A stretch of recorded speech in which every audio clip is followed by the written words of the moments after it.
Bismillahirrahmanirrahim जी, welcome all of you, thanks for joining. ये एक वर्कशॉप की सीरीज़ है जो हमने शुरू की है। इसकी इंट्रो के लिए और वेलकम नोट के लिए हम सर फ़हीम से रिक्वेस्ट करेंगे कि वो इसके बारे में ज़रा बताएं। तो मैं स्क्रीन शेयर कर देता हूँ।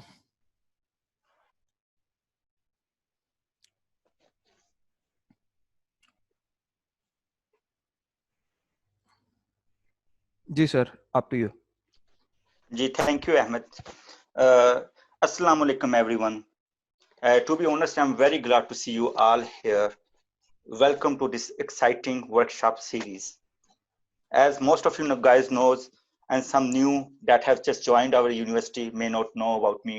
My name is Dr. Muhammad Fahim, and I'm a field of computer from the Department of Computer Science, and my research areas are from social network web archiving. To dig more about myself, I will just stay on the agenda. It's really a privilege and a pleasure on the behalf of Computer Science Department, GIFT University, and of course, Young Computer Professional Society. I would like to welcome you all. Thank you so much. We are so delighted that you have spared some time from your busy schedule.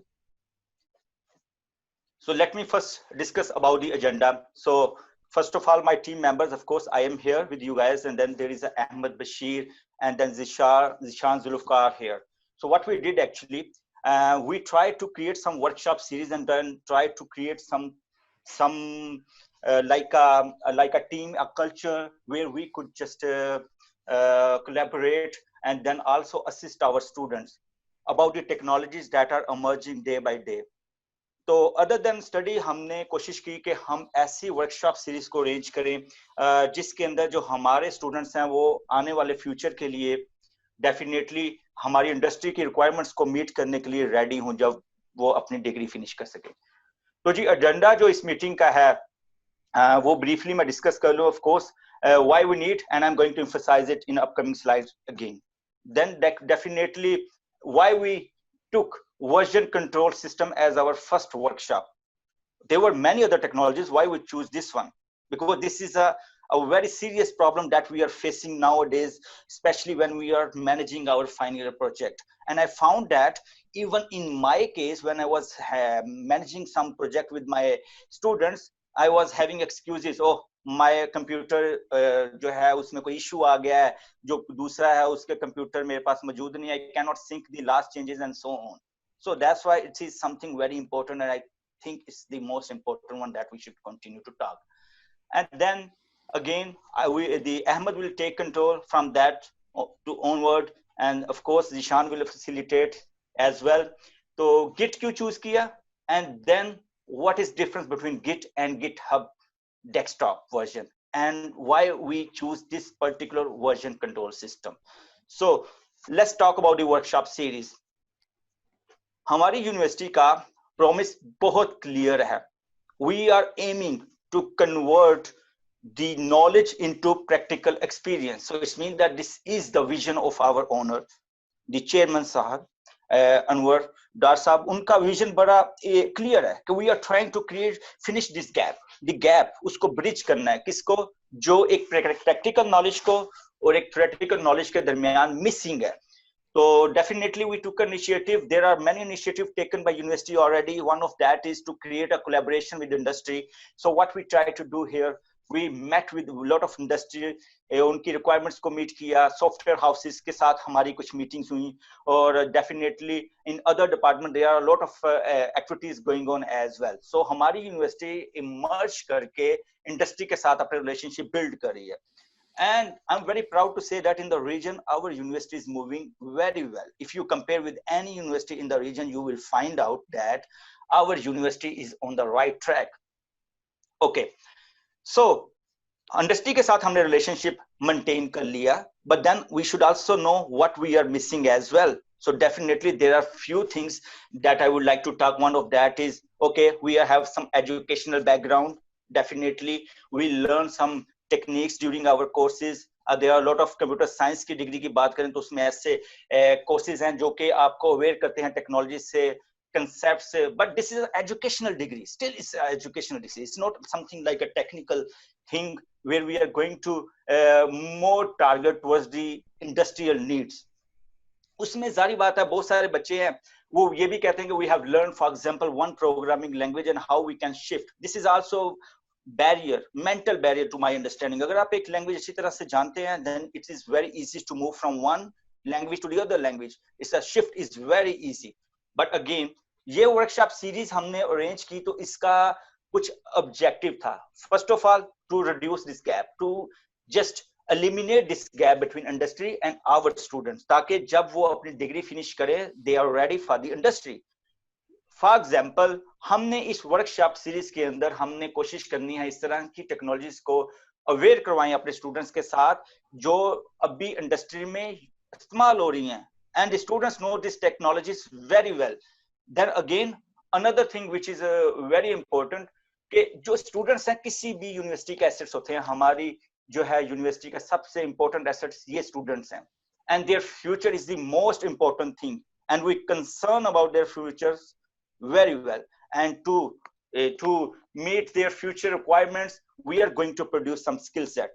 I know that this workshop series could be an extra thing for you guys, but I don't take it like that.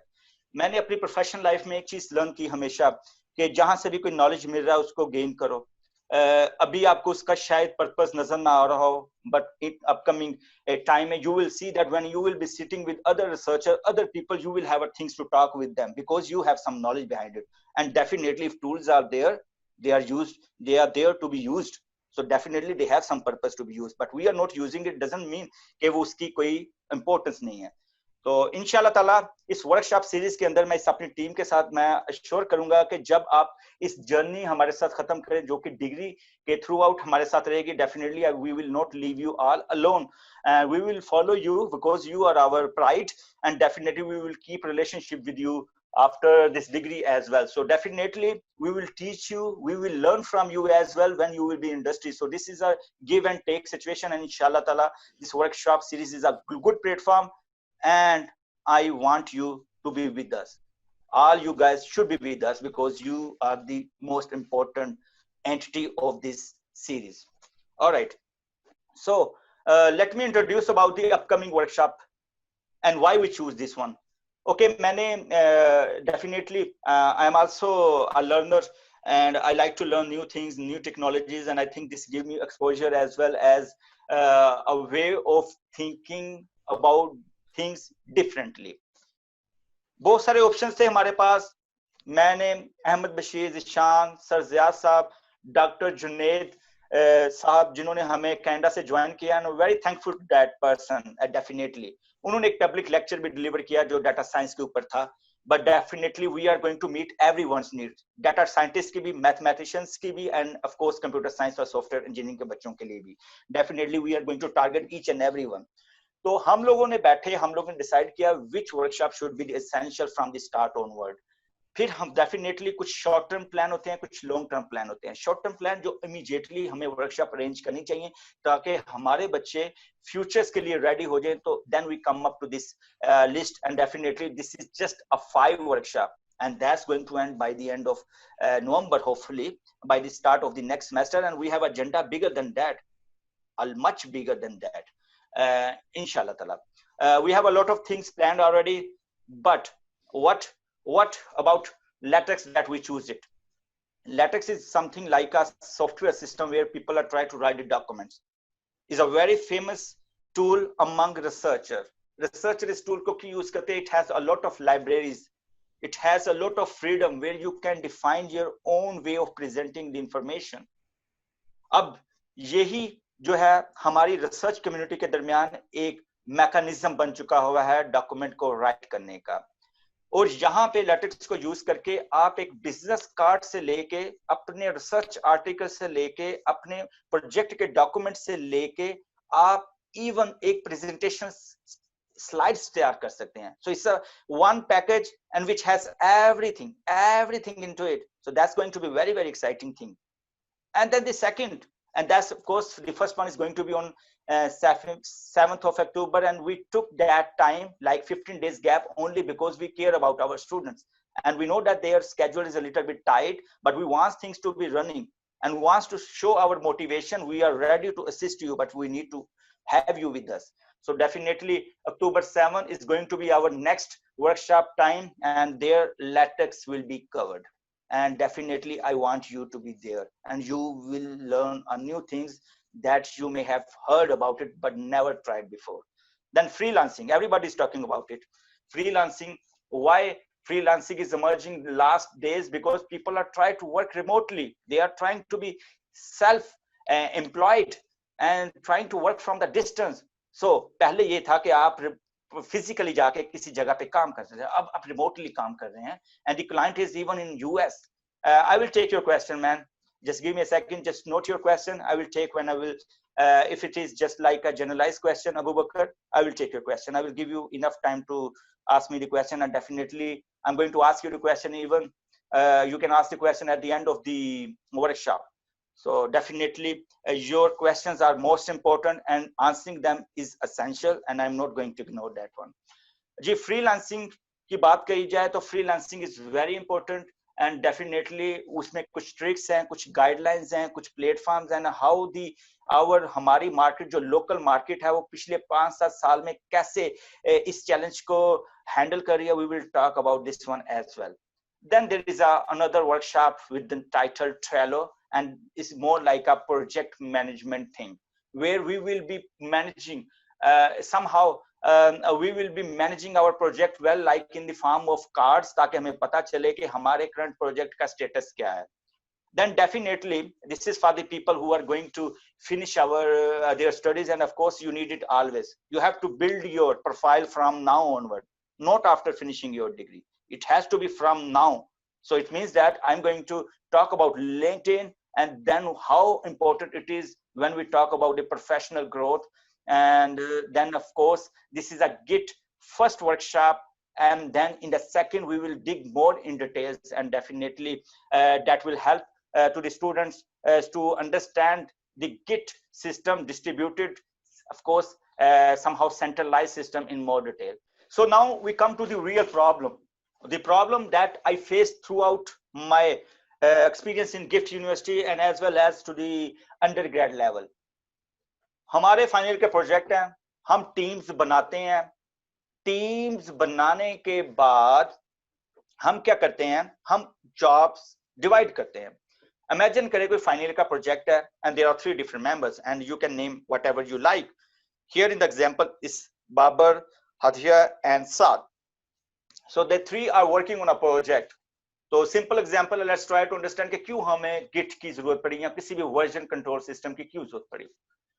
हमारे पास 3 people हैं, वो project पे काम करने जा रहे हैं, and they have divided their jobs. So definitely they are going to work on different modules, but definitely these modules are going to be dependent on each other, front end, back end. Then of course there is some middle business layer, intelligent layer, जिसके अंदर आप उसके दरमियान relationship बनाते हैं, and so on. So lot of complications. So it means that all these partners are going to work together, but then again they have a different objective as well. So what happens, Hadia has prepared, Babar has prepared a list of documents, and then he has divided this information. He has shared this information. Ahmed, जरा kindly वो slides जरा बच्चों के लिए change करते रहिएगा.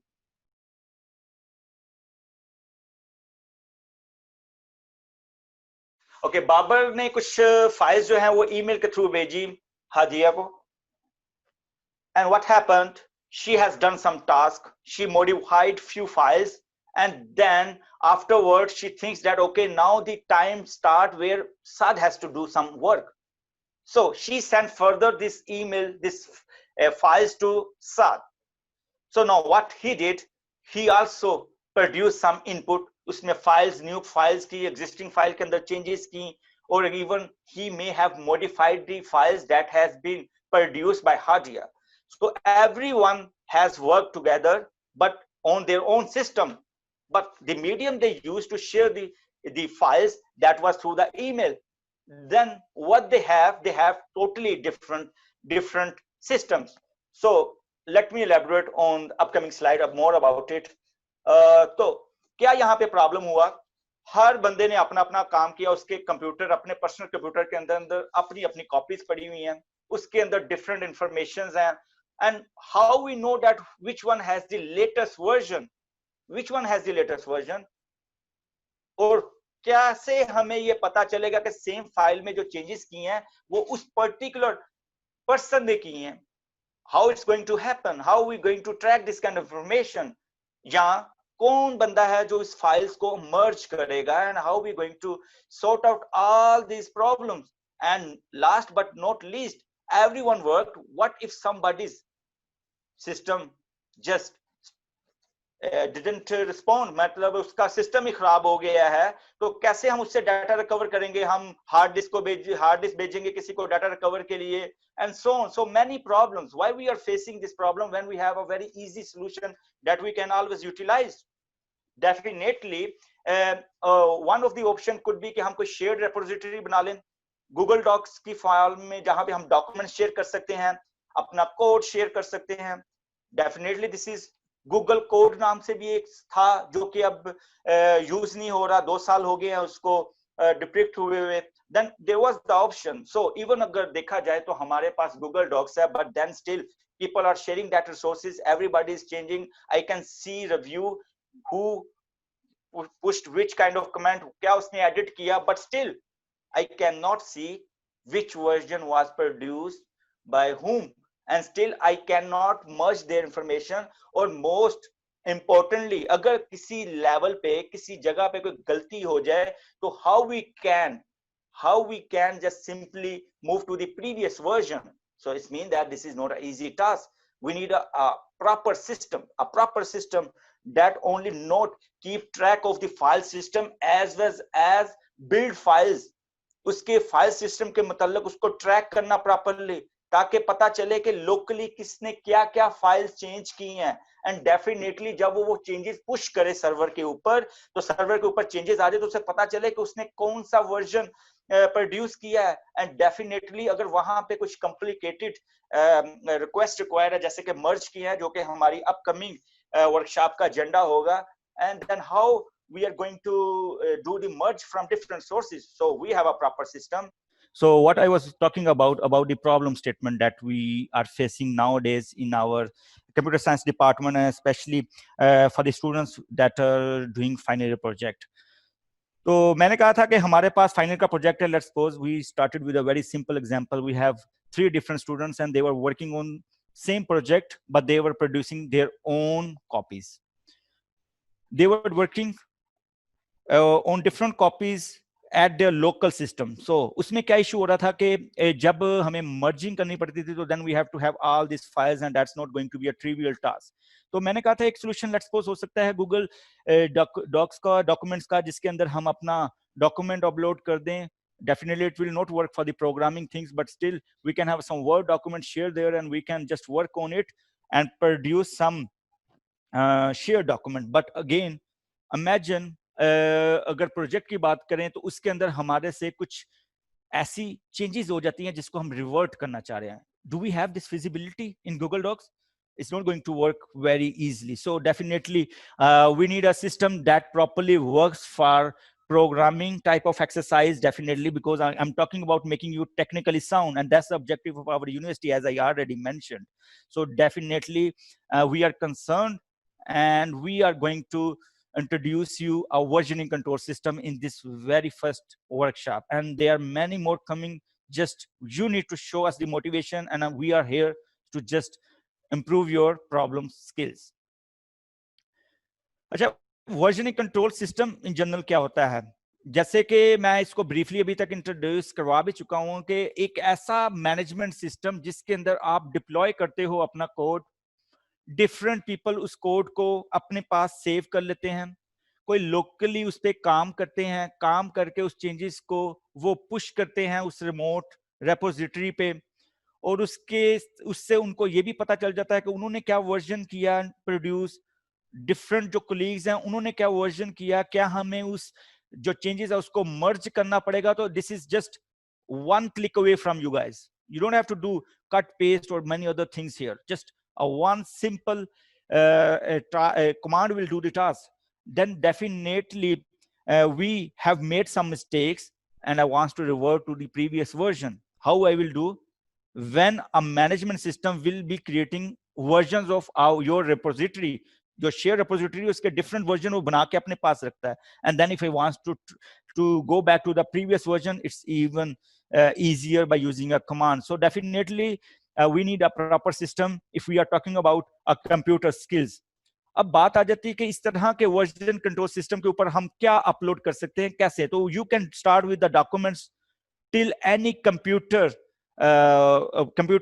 application, the programming skills use करके artificial intelligence का कोई system बनाया, from website, and even you have any file that is more about a graphical design, you can still have their own version.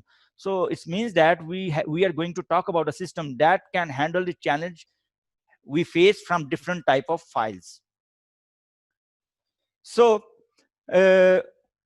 ये जो version control system है, ये जो हमारी रेपोजिटरी के अंदर डाटा होता है, उसके अंदर सिर्फ चेंजेस यही नहीं है कि हमने लोकली कोई चेंजेस किए उसको पुश कर दिया. डेफिनेटली उसके अलावा हम लोकली जैसे उससे कह रहे हैं कि ये ट्रैक करता है. जब मैं कहता हूँ ट्रैक कर रहा है, इसका मतलब उसने लोकली कुछ बिल्ड फाइल्स बनाई हैं, वो लोकली भी मॉनिटर कर रहा है और कुछ स्पाइडर कुछ मॉनिटर कर रहा है हमारे पास रिमोटली भी. अब जब वो दोनों एक दूसरे के साथ कम्युनिकेट करते हैं, जो कि बैकएंड पे चल रहा है, आप जब जैसे जैसे काम करते जा रहे हैं, बिहाइंड पे कुछ बिल्ड फाइल्स हैं डेफिनेटली, और कुछ आपकी पर्सनल सेटिंग्स हैं. डेफिनेटली उस सेटिंग्स को मॉनिटर करके उसके मुताबिक वो देखता है कि आपका वर्जन लेट्स सपोज ओल्डर है, आपके पास जो रिपोजिटरी पे जो रिमोटली रिपोजिटरी पे वर्जन पड़ा है वो है recent one. So there what we try to do, we try to merge both information. So this is also essential. तो अब जो हमारी टर्मिनोलॉजी फाइल सिस्टम यूज नहीं होती, हम जब बात करते हैं तो वो फाइल सिस्टम को नहीं, किसी पर्टिकुलर रिपोजिटरी को ट्रैक कर रहा होता है, और रिपोजिटरी से मुराद है पर्टिकुलर फोल्डर और ऐसी डायरेक्टरी जिसके अंदर आपने अपनी चेंजेस पुश की हुई है. So from now onwards I will request Ahmad Bashir ताकि वो आपको टेक्निकल जो डिटेल्स है उसकी तरफ लेके जाए. Still I will be here answering your question towards the end of the session, and definitely in the middle you can raise your hand definitely if you are stuck on some technical point. But if this is a general point, you may wait till the end of the session so that Ahmed, myself, or Zishan could answer it properly. Good luck, guys. I'm looking forward to your exciting experience, and I'm pretty sure you guys are going to enjoy this workshop very well. Thank you so much. So I would like to thank Dr. Fahim. So let us start after the brief introduction. हम अपना version control system के बारे में जो है आगे देखना शुरू करते हैं. In the meanwhile Zeeshan जो हैं वो एक लाइव स्ट्रीम शुरू करने लगे हैं, तो उसका लिंक भी आपके साथ शेयर कर दिया जाएगा. तो जो ज्वाइन नहीं कर पा रहे वो उधर से देख सकते हैं. ओके, सो हम स्टार्ट करते हैं इस जनरेटिंग. तो वर्जन कंट्रोल सिस्टम जिस तरह से अभी एक ब्रीफ इंट्रोडक्शन दिया डॉक्टर फहीम ने, कि ये हमारे पास, इसको आप समझ लें कि ये एक डेटाबेस है. एक डेटाबेस है जिसके अंदर आप अपने प्रोजेक्ट का किसी भी टाइम का जो है स्नैपशॉट रख सकते हैं. ठीक है.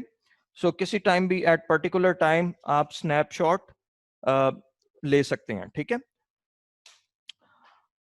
अब वो जो स्नैपशॉट लिया होता है आपने प्रोजेक्ट का, फॉर एग्जांपल आपने सबसे पहले कोई चीज, कोई एक दो फाइल्स ऐड की और उसके बाद आपने एक प्रोजेक्ट का स्नैपशॉट ले लिया, वो एक स्नैपशॉट जो है वो कहलाता है एक वर्जन. ठीक है. तो जिस तरह से आपके पास गेम्स के अंदर चेक पॉइंट्स होते हैं, आप स्नैपशॉट को उस तरह से भी कंसिडर कर सकते हैं. यानी कि अगर आपके पास मल्टीपल स्नैपशॉट हैं और किसी एक पर्टिकुलर फीचर की वजह से या किसी कोड की वजह से आपके प्रोजेक्ट में किसी किस्म का मसला आ जाता है और वो आप रन नहीं कर सकते, उसमें बग्स आ गए हैं, आप पिछले स्नैपशॉट पर या पिछले चेक पॉइंट पर रिवर्ट कर सकते हैं. So again consider a scenario जहां पर आपने अपने प्रोजेक्ट पर काम करना शुरू किया और आप उसके वर्जन्स बनाना चाहते हैं। तो for example it is just a simple कोई भी वेबसाइट है या कोई भी प्रोजेक्ट है। तो आपने प्रोजेक्ट शुरू किया, आपने सबसे पहले जो है यहाँ पर 10 तारीख को, जो भी तारीख है 10 तारीख को आपने कोई फाइल index.html के नाम से बनाई अपने प्रोजेक्ट के अंदर और उसका एक स्नैपशॉट ऐड कर दिया। और उस स्नैपशॉट के बारे में आपने कुछ मैसेज लिख दिया कि मैंने कोई हेडलाइन ऐड की है index.html के पेज में, या मैंने index.html का पेज ऐड किया। उसके बाद 1-2 दिन गुजरे और 1-2 दिन गुजरने के बाद आपने क्या किया, आपने एक और नई फाइल उस प्रोजेक्ट के अंदर ऐड कर दी। सो फॉर एग्जांपल आपने कोई अबाउट अस की फाइल जो है वो ऐड कर दी। ठीक है, अबाउट अस की फाइल आपने ऐड कर दी। तो अबाउट अस की फाइल ऐड करने के बाद आपने फिर अपने प्रोजेक्ट का एक स्नैपशॉट ले लिया। अब 2 स्नैपशॉट्स हो गए। उसके बाद कुछ दिन गुजरे और आपने क्या किया कि कुछ अबाउट अस के जो भी पेज था उसके अंदर कुछ आपने चेंजेस की, या कोई भी फाइल, ठीक है, कोई भी फाइल उसके अंदर आपने कुछ चेंजेस की। आपने चेंजेस करने के बाद फिर स्नैपशॉट ले लिया।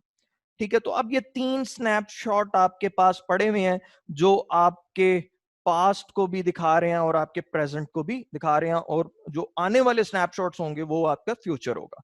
तो ये वर्जन कंट्रोल सिस्टम जो है ये आपको अलाउ करता है कि आप टाइम में मूव कर सकते हैं बैक एंड फोर्थ। और जो यहाँ पर एक चीज जो नोट करनी है वो ये कि ये जो वर्जन कंट्रोल सिस्टम है ये किसी स्पेसिफिक लैंग्वेज पर डिपेंड नहीं करता, ये किसी स्पेसिफिक टाइप ऑफ प्रोजेक्ट पर डिपेंड नहीं करता। सो आप किसी तरह के भी प्रोजेक्ट को, किसी तरह के भी फाइल्स को आप उस पर VCS अनेबल कर सकते हैं। अच्छा, तो why you should use version control system? तो सबसे पहले इसकी रीजन है कि कोलैबोरेशन के लिए, और कोलैबोरेशन की ही जो रीजन है, जो जिससे जो प्रॉब्लम हम लेकर चले शुरू में, कि आपके पास एक टीम, टिपिकली जो टर्म प्रोजेक्ट होता है उसमें 3 टीम मेंबर्स होते हैं, और 3 टीम मेंबर्स ने आपस में अगर वो कोलैबोरेशन करनी होती है तो उसमें बड़े मसले आते हैं। अब वो किस तरह से होता है कि फॉर एग्जांपल अगर आपने प्रोजेक्ट बिल्कुल बिल्कुल इनिशियली शुरू की है, तो आपने क्या किया कि एक तीनों मेंबर ने एक एक फाइल बनाई। एक मेंबर ने ABC, for example ABC file बनाई, दूसरे मेंबर ने कोई XYZ फाइल बनाई, और अगले दिन जो है अगले दिन जो है आप क्या कर रहे हैं, अगले दिन आप तीनों इकट्ठे होते हैं और तीनों इकट्ठे होके क्या करते हैं कि उन फाइल्स को कंबाइन करते हैं। ठीक है, उन फाइल्स को कंबाइन करते हैं। अब उन तीनों फाइल्स को कंबाइन करके आपका एक फोल्डर बन गया। ठीक है, अब आपने नेक्स्ट काम करना है, तो वो फोल्डर आप अपने तीनों मेंबर्स को देंगे, चाहे वो आप ईमेल के थ्रू कर रहे हैं या किसी तरह से। ठीक है, तो ये कोलैबोरेशन में, मैनुअली जो कोलैबोरेशन में है वो काफी इशू है, कि आप ठीक तरीके से कोलैबोरेट नहीं कर सकते। अब दूसरा इसकी यूज क्या है कि आप वर्जन्स जो हैं वो प्रॉपरली स्टोर करें। एक इंडिविजुअल प्रोजेक्ट भी जो होता है, अगर आपका कोई प्रोजेक्ट चल रहा है ना, तो आप उसमें कोई नई एडिशनल फीचर ऐड करना चाह रहे हैं, नया एडिशनल फीचर ऐड करना चाह रहे हैं, तो आप एक दफा सोचेंगे कि क्या करना है उसका। ठीक है, उस फीचर से पहले आप सोचेंगे कि मुझे ये जो मेरा कोड चल रहा है इसका बैकअप ले लेना चाहिए। ठीक है, मुझे ये जो ये कोड चल रहा है इसका बैकअप ले लेना चाहिए। आप क्या करेंगे, आप उसका बैकअप ले लेंगे। बैकअप के लिए क्या करेंगे, आप उस फोल्डर को कॉपी पेस्ट कर देते हैं, साथ उसमें कोई भी डेट अपेंड कर देते हैं कि ये फोल्डर, ये प्रोजेक्ट का नाम है, साथ ये डेट है। ठीक है, तो इस तरह से आप जो है वो कर रहे होंगे, वर्जन्स को स्टोर कर रहे होंगे। लेकिन जब आप वर्जन कंट्रोल सिस्टम यूज कर रहे होंगे तो ये काम बड़ी एफिशिएंटली किया जा सकता है और प्रीवियस वर्जन पर बड़ी आसानी से जाया जा सकता है। इसी तरह से हम बड़ी आसानी से समझ सकते हैं आपके प्रोजेक्ट की जो प्रोग्रेस चल रही है।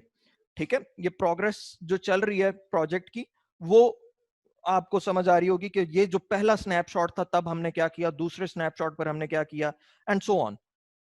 अब वर्जन कंट्रोल सिस्टम का मकसद बैकअप लेना नहीं है, लेकिन बैकअप जो है ये आपको काइंड ऑफ मिल जाता है इसमें। ठीक है, और ये हम देखेंगे कि डिस्ट्रीब्यूटेड वर्जन कंट्रोल सिस्टम में किस तरह से बैकअप मिल जाता है. So there are various version control systems जिसमें हमारे पास VSS है जो Microsoft बेस्ड है, उसके बाद Apache बेस्ड में SVN है, and there are a lot of others. हम Git यूज करेंगे. उसकी एक खास वजह, एक तो मोस्ट पॉपुलर है, खास तौर पे जितने भी ओपन सोर्स प्रोजेक्ट्स चल रहे हैं, जो करंट ओपन सोर्स प्रोजेक्ट्स हैं, बहुत ज्यादा उसमें गिट को वो गिट हब को यूज कर रहे होते हैं. इसमें ये अलाउ करता है कि आप ऑफलाइन भी काम कर सकते हैं, आप मिस्टेक्स को अनडू कर सकते हैं. इसकी कम्युनिटी बहुत ज्यादा, कम्युनिटी का क्या मतलब है, जो भी आप टूल सेलेक्ट करते हैं कोशिश करें कि उसकी अच्छी कम्युनिटी हो. अच्छी कम्युनिटी से क्या मतलब है कि अगर आप कुछ प्रॉब्लम्स में फंसते हैं तो आप उसमें आसानी से निकल भी आएंगे, उसका लर्निंग मटेरियल भी आपको ज्यादा मिल रहा होगा. So Git is a distributed version control system. और ये किस लिए यूज होता है? It is use for tracking changes in the source code during the software development. ठीक है. और ये बेसिकली हमने जब शुरू में बात की, हमने ये कहा था कि वर्जन कंट्रोल सिस्टम किसी भी किस्म की फाइल्स को ट्रैक कर सकता है. लेकिन गिट का खास मकसद जो था वो प्रोग्रामर्स के लिए था कि वो प्रोग्रामर्स सेट ऑफ फाइल्स में किसी तरह से ट्रैक चेंजेस जो हैं वो ट्रैक कर सकें. ओके, तो जो type of version control systems हैं उसमें हमारे पास मेनली दो टाइप्स होती हैं, सेंट्रलाइज्ड वर्जन कंट्रोल सिस्टम और डिस्ट्रीब्यूटेड वर्जन कंट्रोल सिस्टम. ठीक है. सेंट्रलाइज, जिस तरह से नाम से पता चल रहा है कि सेंट्रलाइज्ड वर्जन कंट्रोल सिस्टम में जो आपका प्रोजेक्ट है वो कहीं सेंट्रल लोकेशन पर पड़ा होगा और जितने भी टीम मेंबर्स हैं या जितने भी डेवलपर हैं उस सेंट्रल लोकेशन से ही एक्सेस कर रहे होंगे. लेकिन कुछ और चीजें इसमें हैं कि जो सेंट्रलाइज्ड वर्जन कंट्रोल सिस्टम है उसमें आप जो टीम मेंबर्स हैं, फॉर एग्जांपल 3 टीम मेंबर्स हैं, उनके पास पूरी वर्किंग कॉपी नहीं आती. उनके पास पूरे प्रोजेक्ट की वर्किंग कॉपी नहीं आएगी. वो सिर्फ वही फाइल्स उसमें से ले सकते हैं जिनमें वो चेंज करना चाहते हैं. और इस पर काम करने के लिए, इसका जो ड्रॉबैक्स हैं कुछ के, उस पर काम करने के लिए आपको ऑब्वियसली नेटवर्क की जरूरत है, क्योंकि वो सेंट्रल रिपोजिटरी, जो शेयर्ड रिपोजिटरी है, वो हर टाइम जो आपका प्रोजेक्ट है सिर्फ उसकी जो कॉपी है वो उधर ही पड़ी रहती है. ठीक है. लेकिन डिस्ट्रीब्यूटेड में क्या होता है? डिस्ट्रीब्यूटेड में हर टीम मेंबर के पास उसकी वर्किंग कॉपी होती है और उसके बाद वो जो भी उसमें चेंजेस वगैरह करता है उसको फिर कमेंट किया जाता है. और यही चीजें अब हम करके देखेंगे. तो सबसे पहला जो टास्क है जिसका मैंने आपको कहा भी था कि कोशिश कीजिए कि आप बना लें, तो सबसे पहले आपने क्या करना है कि github.com पर एक अकाउंट बना लेना है. ठीक है. github.com पर एक अकाउंट बना लेना है. इसके लिए आपको क्या करना पड़ेगा कि आप जाएंगे github.com पर, जस्ट अ मिनट, github.com पर जाएंगे.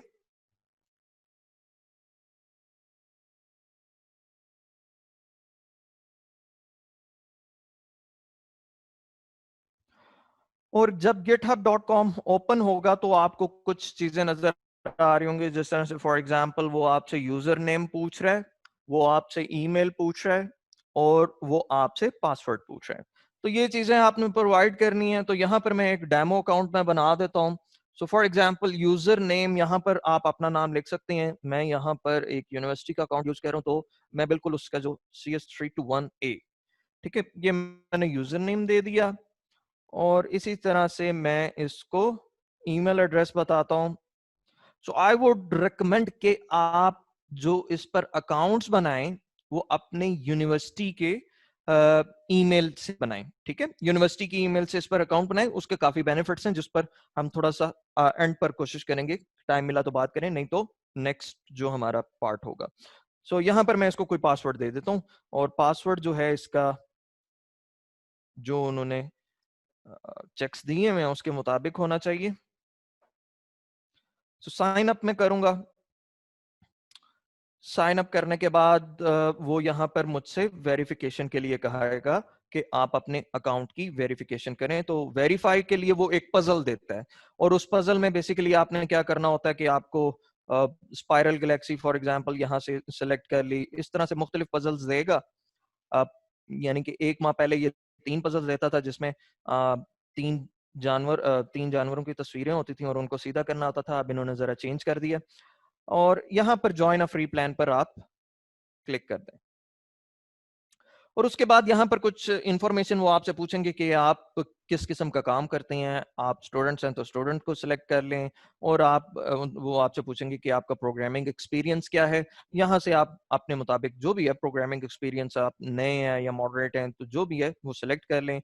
उसके बाद यहाँ से वो पूछ रहा है कि तीन आप बताएं कि आपके क्या प्लान्स हैं, किस तरह से आप गिटहब को यूज करेंगे। तो इसके लिए आप जो भी यहाँ से आपको लग रहा है फिजिबल है, फॉर एग्जांपल मैं कहता हूँ कि लर्न कोड के लिए learn Git and GitHub, and for school projects and school work and projects.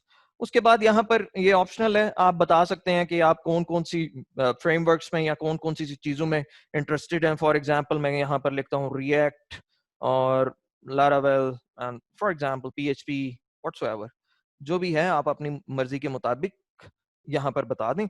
और उसके बाद आपके पास एक वेरिफिकेशन ईमेल आ जाएगी, और उस वेरिफिकेशन ईमेल पर एक लिंक दिया होगा, और उस लिंक के थ्रू जस्ट आपने कंफर्म कर लेना है। गिट का अकाउंट बनाने के गिटहब का अकाउंट बनाने के बाद आपको क्या करना है, आपको गिट इंस्टॉल करना है। सो एक चीज मैं बता दूं कि गिटहब और Git these are not the same things. इनको हम जरा देखते हैं। तो सबसे पहले आपने क्या करना है, आप कि गिट का जो सॉफ्टवेयर है वो इंस्टॉल करना है।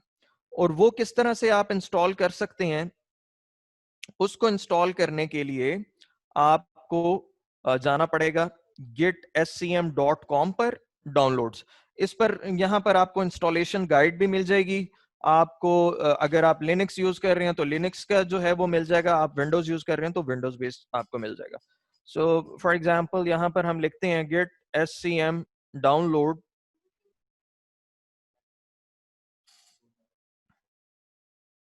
जस्ट gitscm डाउनलोड, और ये हमारे पास यहाँ पर हमारे पास क्या आ चुके हैं। यहाँ पर उसने मुझे कुछ बताए हैं कि अगर आपकी 32 बिट विंडोज है तो आप 32 बिट वाला सेटअप डाउनलोड कर लें, अगर आप 64 वाले हैं तो 64 वाला सेटअप डाउनलोड कर लें। तो इन दोनों में से जो भी आप, ये पोर्टेबल है, सो पोर्टेबल अगर आप डाउनलोड करना चाहते हैं तो डाउनलोड कर लें। तो मेरे पास ये डाउनलोडेड है, और डाउनलोडेड जो होगा वो आपके पास इस तरह से एक एक्जी फाइल आ जाएगी, जिस तरह से ये मेरे पास आ रही है। ठीक है, इस एक्जी फाइल को आपने जब डबल क्लिक करेंगे तो इस तरह से आपके पास उसका एक इंटरफेस शो होगा। Just go with the default settings, आपने कुछ भी नहीं करना, जस्ट नेक्स्ट नेक्स्ट प्रेस करके इसको इंस्टॉल कर लें। ठीक है, अगर कुछ जिन लोगों ने इंस्टॉल किया हुआ है वो तो फॉलो अलोंग कर सकते हैं इसके साथ। उसके बाद हमने क्या करना है, उसके बाद जब गिट इंस्टॉल कर देना है तो आप देखेंगे जब आप राइट क्लिक करेंगे तो आपके पास जस्ट, तो आपके पास ये दो ऑप्शंस नजर आ रही होंगी, Git GUI here, Git Bash here. It means के आपका गिट इंस्टॉल हो गया, लेकिन वैसे भी चेक करना चाहते हैं तो आप cmd ओपन करें और गिट टाइप करें। तो गिट टाइप करके एंटर प्रेस करेंगे, एंटर प्रेस करेंगे तो अगर इस तरह से आपको कुछ चीजें शो हो रही हैं, इट मींस कि आपका गिट इंस्टॉल हो गया। गिट इंस्टॉल करने के बाद आपने उसके क्रेडेंशियल्स सेट करने हैं। सो इट इज बेटर कि यहां पर आप वही क्रेडेंशियल्स यूज करें जिस क्रेडेंशियल से आपने गिटहब पर अकाउंट बनाया है। ठीक है, और उसको इंस्टॉल, ये क्रेडेंशियल्स को सेट करने के लिए, क्रेडेंशियल्स को सेट करने के लिए यहां पर एक कमांड है, Git config hyphen hyphen global, उसके बाद यूजर डॉट नेम, उसके आगे आपने क्या बताना है, अपना यूजर नेम। इसी तरह से आपने यूजर ईमेल के लिए लिखना है Git config hyphen hyphen global user dot email, और आगे अपना ईमेल लिखना है। सो फॉर एग्जांपल यहां पर मैं लिखता हूं Git config global user dot name. तो मेरी कॉन्फ़िगरेशन हुई हुई है, तो अगर मैं यहां पर एंटर प्रेस करूंगा तो वो बता देगा कि मेरा यूजर नेम क्या है। और आपने क्या करना है कि ये यूजर नेम के आगे यहां पर अपना यूजर नेम लिख देना, जो भी आपने लिखा, जिस तरह से अभी मैंने बनाया था CS321A के नाम से। सो मैं लिखूंगा CS321A, और ये वाला एंटर प्रेस करूंगा तो ये वाला सेट हो जाएगा। इसी तरह से यूजर डॉट ईमेल अगर आप लिखेंगे तो जो भी ईमेल के साथ वो अकाउंट एफिलिएटेड है तो वो वाला ईमेल यहाँ पर आप बता देंगे, ये मेरा सेट है इसलिए नजर आ रहा है। आपने क्या करना है, user.email लिखकर आगे ईमेल एड्रेस बता देना। ओके, इतना काम करने से आपका गिट का सेटअप जो है वो हो जाएगा। और ये बात मैंने आपको पहले बताई है कि गिट और गिटहब दोनों सेम नहीं है। गिट इज समथिंग लोकल, जो लोकली चल रहा है। गिटहब कोई ऑनलाइन सर्विस है जो गिट को सपोर्ट करती है। ओके, सो कुछ एसेंशियल ऑपरेशंस हैं गिट में जो आपको आने चाहिए। ये ऑपरेशंस जो हैं, हमने पहली वर्कशॉप में ये एसेंशियल ऑपरेशंस रखे हैं ताकि आप अपने आने वाले जितने भी प्रोजेक्ट्स हैं या क्लास की असाइनमेंट्स हैं उनमें ये ऑपरेशंस आप यूज कर सकें। ठीक है, वो ऑपरेशंस क्या हैं? उसमें सबसे पहले है जी, एक ऑपरेशन है जिसको हम इनिशियलाइज कहते हैं, एक add, commit, push and pull. ये ऑपरेशन बेसिकली इनको हम डिटेल में देखने वाले हैं। उसके बाद कुछ एडवांस्ड ऑपरेशन है जिसमें ब्रांचिंग है, मर्जिंग है, अनडूइंग है, और कुछ there is something called rebase, वो है। ये हमारे गिट के पार्ट 2 में होंगे, जो वर्कशॉप सीरीज है उसके पार्ट 2 के अंदर ये चीज आएगी। इसी तरह से कुछ इंपॉर्टेंट टर्म्स हैं, तो ये कमांड्स है सच 5-6 हैं जो अभी हमें सीखनी है, लेकिन उनके पीछे ये जो थ्योरी है ये आना लाजमी है, ये चीजें आना लाजमी है। उससे ये होगा कि आपको प्रॉब्लम्स का पता होगा कि अगर कहीं पर गड़बड़ हो रही है तो वो किधर हो रही है। तो सबसे पहली चीज है रिपोजिटरी। आप देखेंगे ये लफ्ज इस्तेमाल होता हुआ कि गिट की रिपोजिटरी बना दो, अपनी रिपोजिटरी बना दो, रिपोजिटरी का लिंक दे दो, वगैरह वगैरह। तो ये रिपोजिटरी क्या है? रिपोजिटरी क्या है? इस बेसिकली इसको समझें कि आपका जो प्रोजेक्ट है, जो भी है, आप फॉर एग्जांपल I2P पढ़ रहे हैं, I2P में कोई प्रोजेक्ट कर रहे हैं, उसके लिए आपने कोई फोल्डर बनाया है, उसके अंदर एक फोल्डर बन जाता है, ठीक है। और वो फोल्डर का काम क्या है?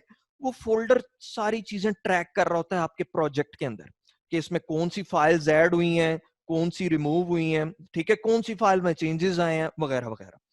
तो स्पेसिफिकली रिपोजिटरी, गिट रिपोजिटरी क्या होती है? ये एक डॉट गिट का फोल्डर बनता है। ये डॉट गिट का फोल्डर बनता है आपके प्रोजेक्ट की रूट डायरेक्टरी में। तो अभी हमने कोई एज सच कमांड्स नहीं देखी, लेकिन जस्ट मैं आपको एक चीज दिखा दूं साथ होती हुई, कि यहां पर मैं कोई फोल्डर बनाता हूं, फॉर एग्जाम्पल repo1, और यहां पर मैं cmd में जाता हूं। अभी ये हम कमांड्स देखेंगे, डोंट गेट वरीड। और यहां पर मैं बस git init लिखता हूं। ये git init की कमांड करती क्या है कि ये आपके जो आम एक डायरेक्टरी होती है उसको एक गिट की रिपोजिटरी में कन्वर्ट कर देती है। तो जैसे मैंने बताया कि जो गिट रिपोजिटरी आपकी होगी उसमें एक डॉट गिट का फोल्डर बन जाता है, लेकिन ये फोल्डर हिडन होता है, ठीक है। ये फोल्डर जो है, ये फोल्डर हिडन होता है। और ये मुझे क्यों नजर आ रहा है? क्योंकि मैंने हिडन आइटम्स को अनेबल किया हुआ है। अगर मैं अनचेक कर दूंगा तो ये फोल्डर नजर नहीं आएगा। इस फोल्डर के अंदर आपकी सारी हिस्ट्री वगैरह पड़ी होगी, ठीक है। इस फोल्डर के अंदर जो है आपकी सारी हिस्ट्री पड़ी होगी आपके प्रोजेक्ट की। और अगर आप इस फोल्डर को गलती से डिलीट कर देते हैं तो आपके प्रोजेक्ट की सारी हिस्ट्री और वो प्रोग्रेस जो है वो लॉस होगी। तो फॉर एग्जांपल यहां पर आपने कोई फोल्डर बनाया हुआ सेमेस्टर प्रोजेक्ट के नाम से, उसके अंदर एक ये गिट का फोल्डर बन जाएगा। अब ये जितनी भी फाइल्स इसके अंदर पड़ी हुई हैं, फाइल्स एंड फोल्डर, ये डॉट गिट जो है, ये जो रिपोजिटरी है, ये इसको ट्रैक कर रही होगी, ठीक है, ये इसको ट्रैक कर रही होगी। उसके बाद एक टर्म है वर्किंग डायरेक्टरी, जो आपके प्रोजेक्ट का रूट फोल्डर है। जिस तरह से ये repo1, ये समझें कि ये मेरे प्रोजेक्ट का फोल्डर है, इसके अंदर जितनी भी फाइल्स होंगी उनको हम कहते हैं working directory. Current working directory भी आप पढ़ेंगे। तो जो लोकल कंप्यूटर के अंदर आपके पास प्रोजेक्ट, यानी कि आपके कंप्यूटर के पास कंप्यूटर के अंदर आपके पास जो प्रोजेक्ट की फाइल्स पड़ी होती हैं, that is what we call working directory. उसके बाद एक इंपॉर्टेंट चीज है file status. So file status में हमारे पास मेनली आप देखेंगे कि ये 4 स्टेटस आपको नजर आ रहे होंगे। अनट्रैक्ड, अनट्रैक्ड हम एक ऐसी फाइल को कहते हैं जो गिट जिसको ट्रैक नहीं कर रहा। आपके प्रोजेक्ट में पड़ी होगी लेकिन गिट ट्रैक नहीं कर रहा। अनमॉडिफाइड फाइल कौन सी होती है? अनमॉडिफाइड फाइल एक ऐसी फाइल है जो आपने रिपॉजिटरी में ऐड कर दी है, आपने गिट को बता दिया है कि भाई ये मेरी फाइल को तुमने ट्रैक करना है। लेकिन अनमॉडिफाइड इसका वो क्या है, अनमॉडिफाइड जो स्टेटस है वो क्या बताता है कि इस फाइल में कोई एडिट नहीं आया, इस फाइल में कोई चेंज नहीं आया। और मॉडिफाइड जिस तरह से नाम से पता चल रहा है कि ये ऐसी ट्रैक्ड फाइल होगी जिसमें कोई चेंज आया। उसके बाद कुछ फाइल्स हैं स्टेज्ड, इसको थोड़ा सा आगे जाकर देखते हैं। स्टेज्ड किसे कहते हैं, स्टेजिंग एरिया किसे कहते हैं। एक अनट्रैक्ड, अगर इस लाइफ साइकिल को हम समझना चाहें कि फाइल किस तरह से, तो अनट्रैक्ड फाइल को सबसे पहले हम जब ऐड करते हैं रिपॉजिटरी के अंदर तो वो अनमॉडिफाइड स्टेट में चली जाती है। अगर हम उसके अंदर कुछ एडिट करें तो वो मॉडिफाइड स्टेट में चली जाती है। उसके बाद जब हम साथ स्टेजिंग एरिया पे चली जाती है, वो क्या है उसका हम जिक्र करते हैं। और उसके बाद जब हम उसको स्नैपशॉट ले लेते हैं, जिस तरह से स्क्रीनशॉट लिया जाता है, आपके पास कोई दोस्तों के मैसेज आते हैं, आप उसका स्क्रीनशॉट ले लेते हैं और जब टाइम आता है उस स्क्रीनशॉट को यूज भी करते हैं। ठीक है, मल्टीपल स्क्रीनशॉट होंगे तो आपके पास उतने ज्यादा मौके होंगे। तो ये जो कमिट है, think of it as a screenshot, आपके प्रोजेक्ट का स्क्रीनशॉट। ठीक है, और जब हम अगर फाइल को रिमूव कर दें, किससे, हम गिट को कह दें कि तुमने ये फाइल इसको ट्रैक करना छोड़ दो, तो वन ट्रैक्ड स्टेटस में चली जाएगी। स्टेजिंग एरिया क्या है? स्टेजिंग एरिया ये है कि एक बेसिक वर्कफ्लो के अंदर अगर मैं आपको बताऊं कि आप सबसे पहले क्या करते हैं कि जो भी आपने प्रोजेक्ट की फाइल्स वगैरह बनाई, उसमें चेंजेस वगैरह किए, अब वो चेंजेस आप चाहते हैं मैं इसका स्नैपशॉट ले लूं। तो जिन फाइल्स का स्नैपशॉट लेना होता है उनको आप एक स्टेज पर रखते हैं। ठीक है, जिसको स्टेजिंग एरिया, एक वर्चुअल स्टेज होता है जो आप अगले स्नैपशॉट में जो है वो ऐड करना चाह रहे होते हैं। ठीक है, तो जस्ट ओके, अगले स्नैपशॉट में आप ऐड करना चाह रहे होते हैं, अगले स्नैपशॉट में आप ऐड करना चाह रहे होते हैं, तो उसको आप स्टेजिंग एरिया में रखते हैं। तो स्टेजिंग एरिया पे जो फाइल्स होती हैं वो आपके अगले कॉमेट में, जिसको स्नैपशॉट और कॉमेट हम अल्टरनेटिवली यूज करेंगे, तो जो स्टेजिंग एरिया पे फाइल्स पड़ी होंगी वही आपके अगले स्क्रीनशॉट में, जिसको हम कह रहे थे, जाएंगी। तो एसेंशियल गिट ऑपरेशंस क्या है कि सबसे पहले आप अपनी रिपोजिटरी को, जो कि अपना प्रोजेक्ट का फोल्डर है, उसको इनिशियलाइज करेंगे। जब इनिशियलाइज कर देंगे तो वो एक वर्किंग डायरेक्टरी बन जाएगी। वर्किंग डायरेक्टरी के अंदर आप कुछ चेंजेस वगैरह करेंगे। चेंजेस जब कर लेंगे, आपने उनको कमिट करना है, तो आप गिट ऐड करेंगे, वो स्टेजिंग एरिया में चली जाएंगी फाइल्स। स्टेजिंग एरिया से आप कमिट करेंगे तो वो आपके जो लोकली गिटहब का जो गिट की रिपोजिटरी बनी होगी उसके अंदर ऐड हो जाएंगी। ठीक है, उसका स्नैपशॉट सेव हो जाएगा। ये अभी मे बी माइट बी ये अभी थोड़ा सा बोरिंग लग रहा हो क्योंकि ये जरा थियोरेटिकल है, तो अभी हम इसके प्रैक्टिकल साइड पर आने वाले हैं। उसके बाद एक ऑपरेशन होता है गेट पुश। एक यहां पर चीज लिखी हुई है रिमोट रिपोजिटरी। रिमोट रिपोजिटरी एक होती है लोकल रिपोजिटरी और एक होती है रिमोट रिपोजिटरी। लोकल रिपोजिटरी एक ऐसी रिपोजिटरी है या एक ऐसा फोल्डर है जो गिट ट्रैक कर रहा है, लेकिन वो किधर पड़ा हुआ है, सिर्फ आपके कंप्यूटर पर पड़ा हुआ है, आपके लैपटॉप पर या आपकी जो भी मशीन है उसके ऊपर पड़ा हुआ है। रिमोट रिपोजिटरी क्या है, अब आपने उस प्रोजेक्ट को बाकियों के साथ शेयर करना है तो आप उसे किसी एक स्पेसिफिक किसी सर्वर पर, जिसको हम देखेंगे, उस पर रख देंगे ताकि आपके बाकी टीम मेंबर्स भी उसको यूज कर सकें। ठीक है, तो ये ऑपरेशंस हम कुछ करेंगे, गेट पुश पुल, और यहां पर जो येलो में आपको ऑपरेशंस नजर आ रहे हैं, we will see them in the next part of the workshop. अब बेसिक वर्कफ्लो की तरफ आते हैं जिसमें हम अब काम करने लगे हैं अपना प्रैक्टिकल। सबसे पहले हमने क्या करना है जी, स्टेप वाइज करते हैं कि create a directory on your machine. तो यहां पर मैंने एक डेमोस का फोल्डर बनाया हुआ है, इसके अंदर मैं कोई इस चीजों को, इसको डिलीट कर देता हूं, इट इज इन यूज, मे भी कहीं ओपन हुई हुई है। ओके, एनीवेज यहां पर मैं एक बनाता हूं, प्रोजेक्ट 1 के नाम से मैंने एक डायरेक्टरी बना दी। दूसरा स्टेप क्या है, कमांड लाइन ओपन करें, कमांड लाइन ओपन करें और इस डायरेक्टरी में हमने जाना है। ठीक है, तो इसके अंदर मैं जाकर कमांड लाइन को ओपन कर देता हूं। इसके अंदर जाकर मैंने कमांड लाइन को ओपन कर दिया। अब अगला स्टेप क्या है, अगला स्टेप ये है कि आपने इस रिपोजिटरी को, ये जो सॉरी इस डायरेक्टरी को, अभी तक जो है ये एक सिंपल विंडोज की डायरेक्टरी है, इसमें जो फाइल्स हैं इसमें आप ऐड करें, डिलीट करें, जो भी उसमें चेंजेस करेंगे वो ट्रैक नहीं हो रही होंगी। अब इसको हमने कन्वर्ट करना है किसमें, गिट की रिपोजिटरी में। और गिट की रिपोजिटरी में कन्वर्ट करने के लिए जो कमांड यूज होती है वो होती है गिट इनिट की कमांड। तो जब मैं गिट इनिट की कमांड यहां पर लिखूंगा तो यहां पर वो एक बता रहा है कि initialized empty Git repository in at this path. इस पाथ के ऊपर मैंने एक गिट की रिपोजिटरी बना दी है। तो अब यहां पर अगर आप देखें तो आपको नजर आ रहा है कि यहां पर एक डॉट गिट का फोल्डर बन गया। इसका यह मतलब है कि आपकी जो रिपोजिटरी है वो क्रिएट हो गया। आपके जो प्रोजेक्ट 1 का जो फोल्डर था वो एक कन्वर्ट हो चुका है किसमें, गिट रिपोजिटरी में। अब मैं फॉर एग्जांपल इसके अंदर कोई भी फाइल्स ऐड करता हूं। जिसान जरा पार्टिसिपेंट्स ऐड करते जाना। अच्छा, अब मैं इसके अंदर कुछ फाइल्स ऐड करता हूं। फॉर एग्जांपल कोई भी फाइल्स आप इसमें डॉट जावा फाइल्स ऐड करें, इंडेक्स डॉट एचटीएमएल की फाइल्स ऐड करें, सीएसएस की ऐड करें, अपने प्रोजेक्ट के मुताबिक जो भी हैं, पाइथन की हैं, जिसकी भी हैं। सो फॉर एग्जांपल मैं एक टेक्स्ट डॉक्यूमेंट ऐड कर रहा हूं और इसको मैं कोई भी नाम दे देता हूं। फॉर एग्जांपल मैं इसको कहता हूं फर्स्ट डॉक्यूमेंट, फर्स्ट डॉक्यूमेंट। ठीक है, ये मैंने एक फाइल क्रिएट की। और इसी तरह से अब हमने एक चीज पढ़ी थी अभी, फाइल का स्टेटस होता है।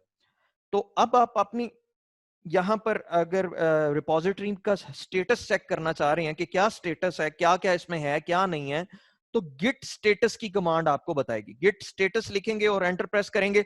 ओके, यहां पर वो कुछ इंफॉर्मेशन बता रहा है कि ऑन ब्रांच मास्टर, ये कोई एक ब्रांच होती है जो कह लें बाय डिफॉल्ट एक ब्रांच, दूसरी भी होती है प्रोडक्शन, ये जो प्रोडक्शन ब्रांच है, या कह लें for the sake of simplicity समझे जो सेम जो मेन ब्रांच है, जो मेन चीज है, वो मेन कोड आपका मास्टर ब्रांच पर पड़ा हुआ है। ठीक है, I am not getting into the more technical details के प्रोडक्शन और वो बाकी चीजों में।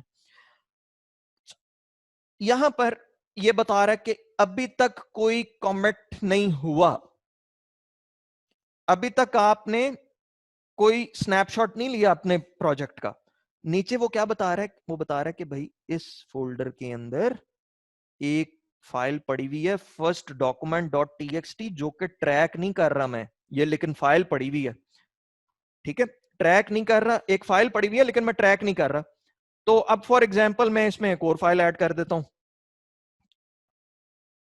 इसको हम कोई सेकंड कह लेते हैं, सेकंड डॉट टीएक्सटी, और दोबारा से गिट स्टेटस चेक करते हैं। तो अब क्या बता रहा है कि इस रिपोजिटरी के अंदर दो अनट्रैक्ड फाइल्स हैं, जिसमें फर्स्ट डॉक्यूमेंट डॉट टीएक्सटी है और सेकंड डॉट टीएक्सटी है। ओके, ये अनट्रैक्ड है, गिट की रिपोजिटरी में है लेकिन गिट इनको ट्रैक नहीं कर रहा। अब मैं चाहता हूं कि इनको ट्रैक करे गिट। तो ट्रैक करने के लिए जो कमांड यूज होती है उसको हम कहते हैं गिट ऐड।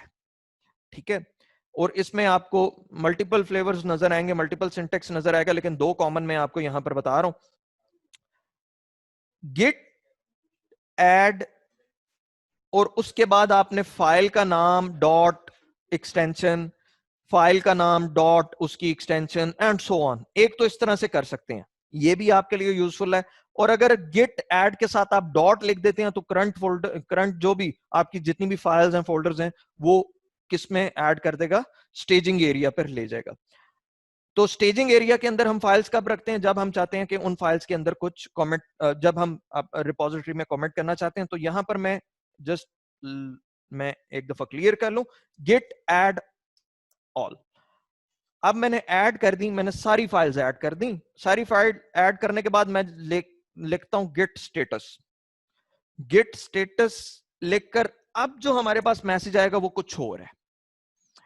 पहले मैसेज कुछ और था, पहले वो कह रहा था कि ये फाइल्स अनट्रैक्ड है। वो कह रहा है कि अब मैं फाइल्स को ट्रैक कर रहा हूं और मुझे पता चला कि ये दो नई फाइल्स हैं और आपने अभी तक कोई कमिट नहीं किया, कोई स्नैपशॉट नहीं लिया, कोई अपने प्रोजेक्ट का स्क्रीनशॉट नहीं लिया। ठीक है, तो अब हम वो करने जा रहे हैं।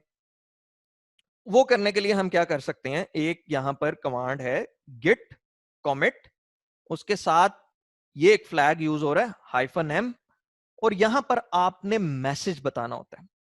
ठीक है, मैसेज बताना होता है और ये मैसेज मीनिंगफुल होना चाहिए।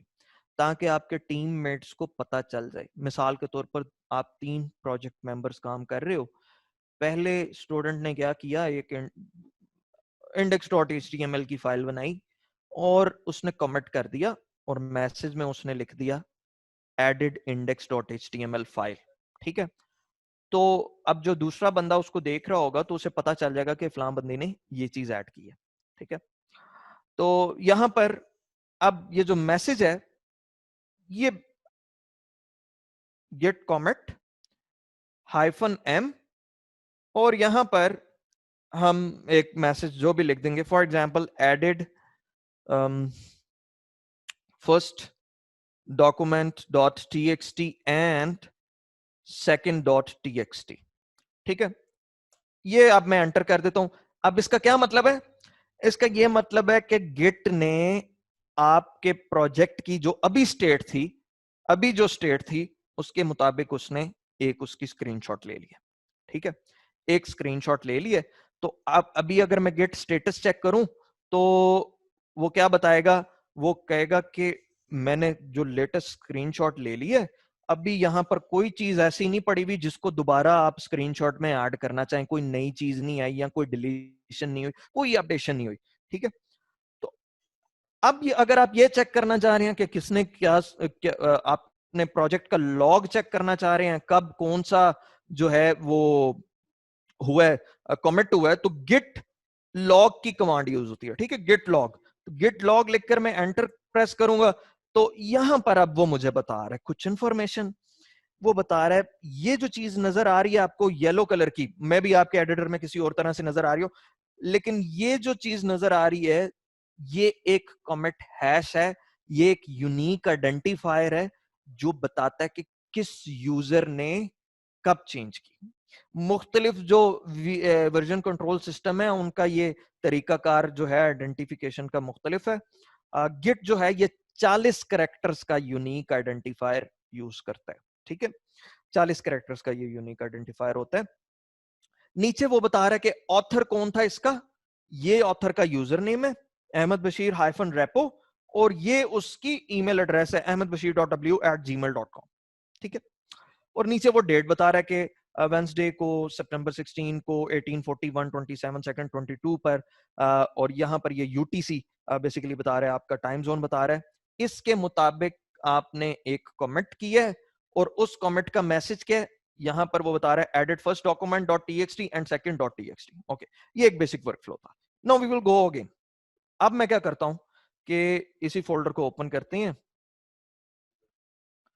और ये फर्स्ट डॉक्यूमेंट .txt के अंदर मैं लिखता हूं हेलो फ्रॉम अहमद, इसको सेव करते हैं, ठीक है। और सेकंड के अंदर भी मैं कुछ लिख देता हूं, this is second document, okay. अब मैं यहां पर जाता हूं और गेट स्टेटस की कमांड यूज करता हूं तो वो मुझे अब एक नया मैसेज दे रहा है। वो कह रहा है कि आपकी जो मास्टर ब्रांच है, जो मेन ब्रांच है, उस पर जो चेंजेस हुई हैं वो आपने स्टेज नहीं की कमिट के लिए, या दूसरे अल्फाजों में उसमें कुछ चेंजेस हुई हैं जो आपने कमिट नहीं की। चेंजेस किस में हुई हैं? वो बता रहा है कि आपने मॉडिफाई की है कौन सी फाइल, फर्स्ट डॉक्यूमेंट .txt और सेकंड डॉक्यूमेंट सेकंड .txt, ये दो फाइल्स आपने मॉडिफाई की हैं। अब इनको मैं दोबारा कमिट करना है तो अगेन मुझे क्या करना पड़ेगा? सबसे पहले जब भी कमिट करना है, जब भी कमिट करना है, याद रखें कि आपको उनको स्टेजिंग एरिया पर लेकर आना है, उनको बताना है गिट को कि भाई ये वाली फाइल्स मैं कमिट करना चाहता हूं। आपके पास 10 फाइल्स हैं, आप 5 कमिट करना चाह रहे हैं, ठीक है, तो आप सिर्फ वो 5 फाइल्स ऐड करेंगे, सारी नहीं ऐड करेंगे। 10 आप कमिट ही नहीं करना चाह रहे, तो हमेशा कमिट करने से पहले आपने वो फाइल्स उठाकर स्टेज पर रखनी है, उसके बाद गिट उसका स्नैपशॉट ले लेगा। सो गिट ऐड, और मुझे सारी फाइल्स करनी है तो मैं यहां पर ऐड के साथ डॉट लगा देता हूं और एंटर प्रेस करता हूं। उसके बाद मैं अगेन क्या करूंगा, गेट कॉमिट -m और यहां पर मैं मैसेज देता हूं तो updated first document .txt and second .txt,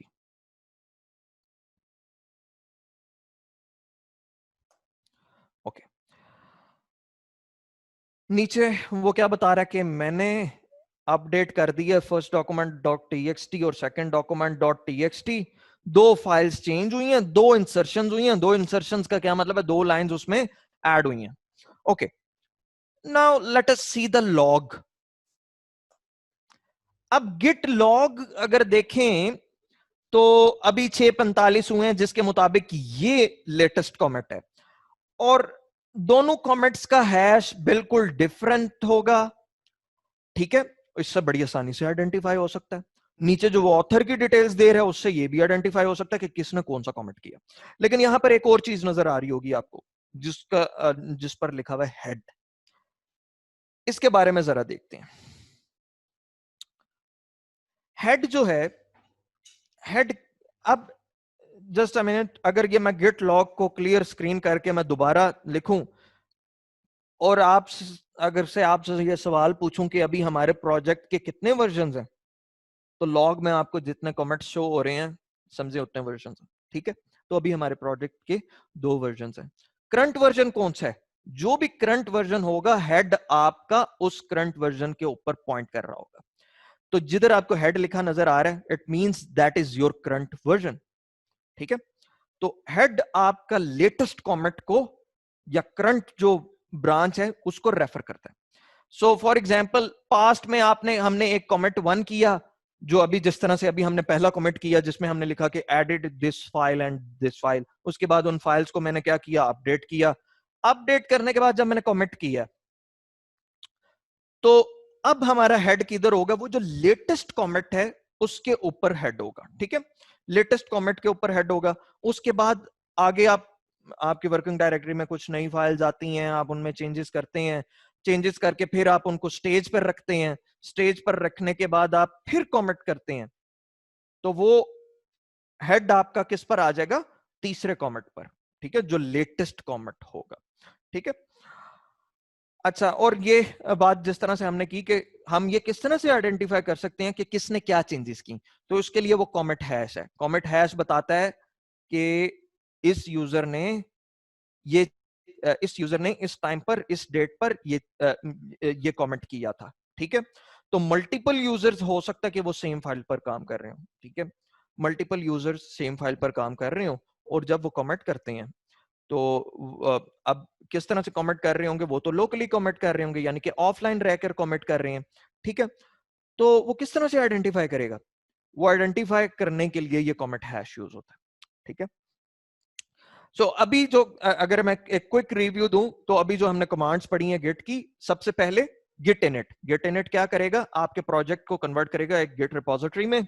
उसके बाद हमने देखा कि किस तरह से आप अपनी फाइल्स को स्टेजिंग एरिया में लेकर आ सकते हैं, उसके लिए गिट ऐड की कमांड है। उसके बाद तीसरी चीज हमने देखी कि कमिट किस तरह से कर सकते हैं, उसके लिए गिट कमिट की कमांड है। ठीक है, और इस दोनों के बीच में हमने स्टेटस और लॉग चेक करने के लिए 2 कमांड्स देखी, जिसमें गिट स्टेटस और गिट लॉग की कमांड थी। अच्छा, अब फॉर एग्जांपल ये आप एक ऐसे सिनेरियो में आ जाते हैं कि मिसाल के तौर पर यहां पर मैं चंद एक और फाइल्स बनाता हूं।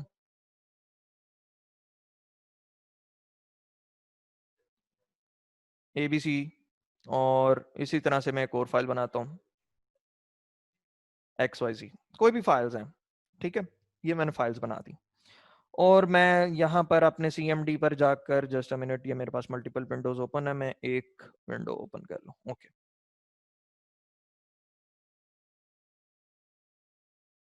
दिस, यहां पर जाकर मैं for example Git status check करता हूं, तो वो मुझे बता रहा होगा कि आपके पास 2 नई फाइल्स अनट्रैक्ड है। ठीक है, तो मैं कहता हूं गिट ऐड ऑल। मुझे सारी ऐड नहीं थी करनी, या मुझे इनमें से सिर्फ एक ऐड करनी थी। ठीक है, ये अब स्टेजिंग एरिया पे चली गई हैं। अब मैं कमेंट करूंगा तो ये तो चली जाएंगी। मुझे अब फाइल को अनस्टेज करना है। अनस्टेज करना है, तो अनस्टेज करने के लिए कमांड यूज होती है जिसको हम कहते हैं गिट। कमिट करने से पहले ये चीज याद रखनी है, कमिट करने से पहले मैं उसको वापस स्टेज से उतार रहा हूं। मैं कह रहा हूं रहने दो, ये फाइल्स मुझे नहीं चाहिए, मुझे कोई और चाहिए थी, मैंने गलती से ये ऐड कर दी। तो उसके लिए जो कमांड यूज होती है गिट रीसेट। गिट रीसेट की कमांड यूज होती है, तो गिट रीसेट उनको स्टेजिंग एरिया से वापस ले आती है। अब फॉर एग्जाम्पल ये सिर्फ क्या करेगी, उन फाइल्स को स्टेजिंग एरिया से वापस ले आएगी। यहां पर आप क्या करते हैं कि ये फाइल आपने ओपन की, ये जो XYZ थी, इसके अंदर आपने कुछ लिख दिया या गलती से कोई चीज एंटर होगी, और एंटर करने के बाद आपने क्या किया, इसको गेट स्टेजिंग एरिया पर ऐड कर दिया।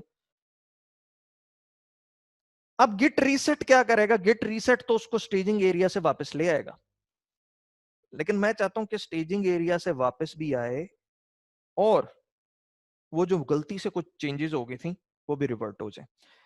अगेन याद रखना है कि ये कमिट करने से पहले की बात हो रही है, ठीक है, कमिट करने से पहले। अगर कमिट कर दिया फिर कोई और तरीका कार है जो कि वो जरा आगे जाकर हम देखेंगे, ठीक है। तो अगर आप फाइल्स को स्टेजिंग एरिया से रिमूव भी करना चाहते हैं, प्लस आप ये चाहते हैं कि वो चेंजेस भी रिवर्ट हो जाएं, ठीक है, वो चेंजेस भी रिवर्ट हो जाएं, तो उसके लिए जो कमांड है वो है गिट रीसेट। और यहां पर एक फ्लैग अगर देखें तो वो यूज हो रहा है हाइफन हाइफन हार्ड का।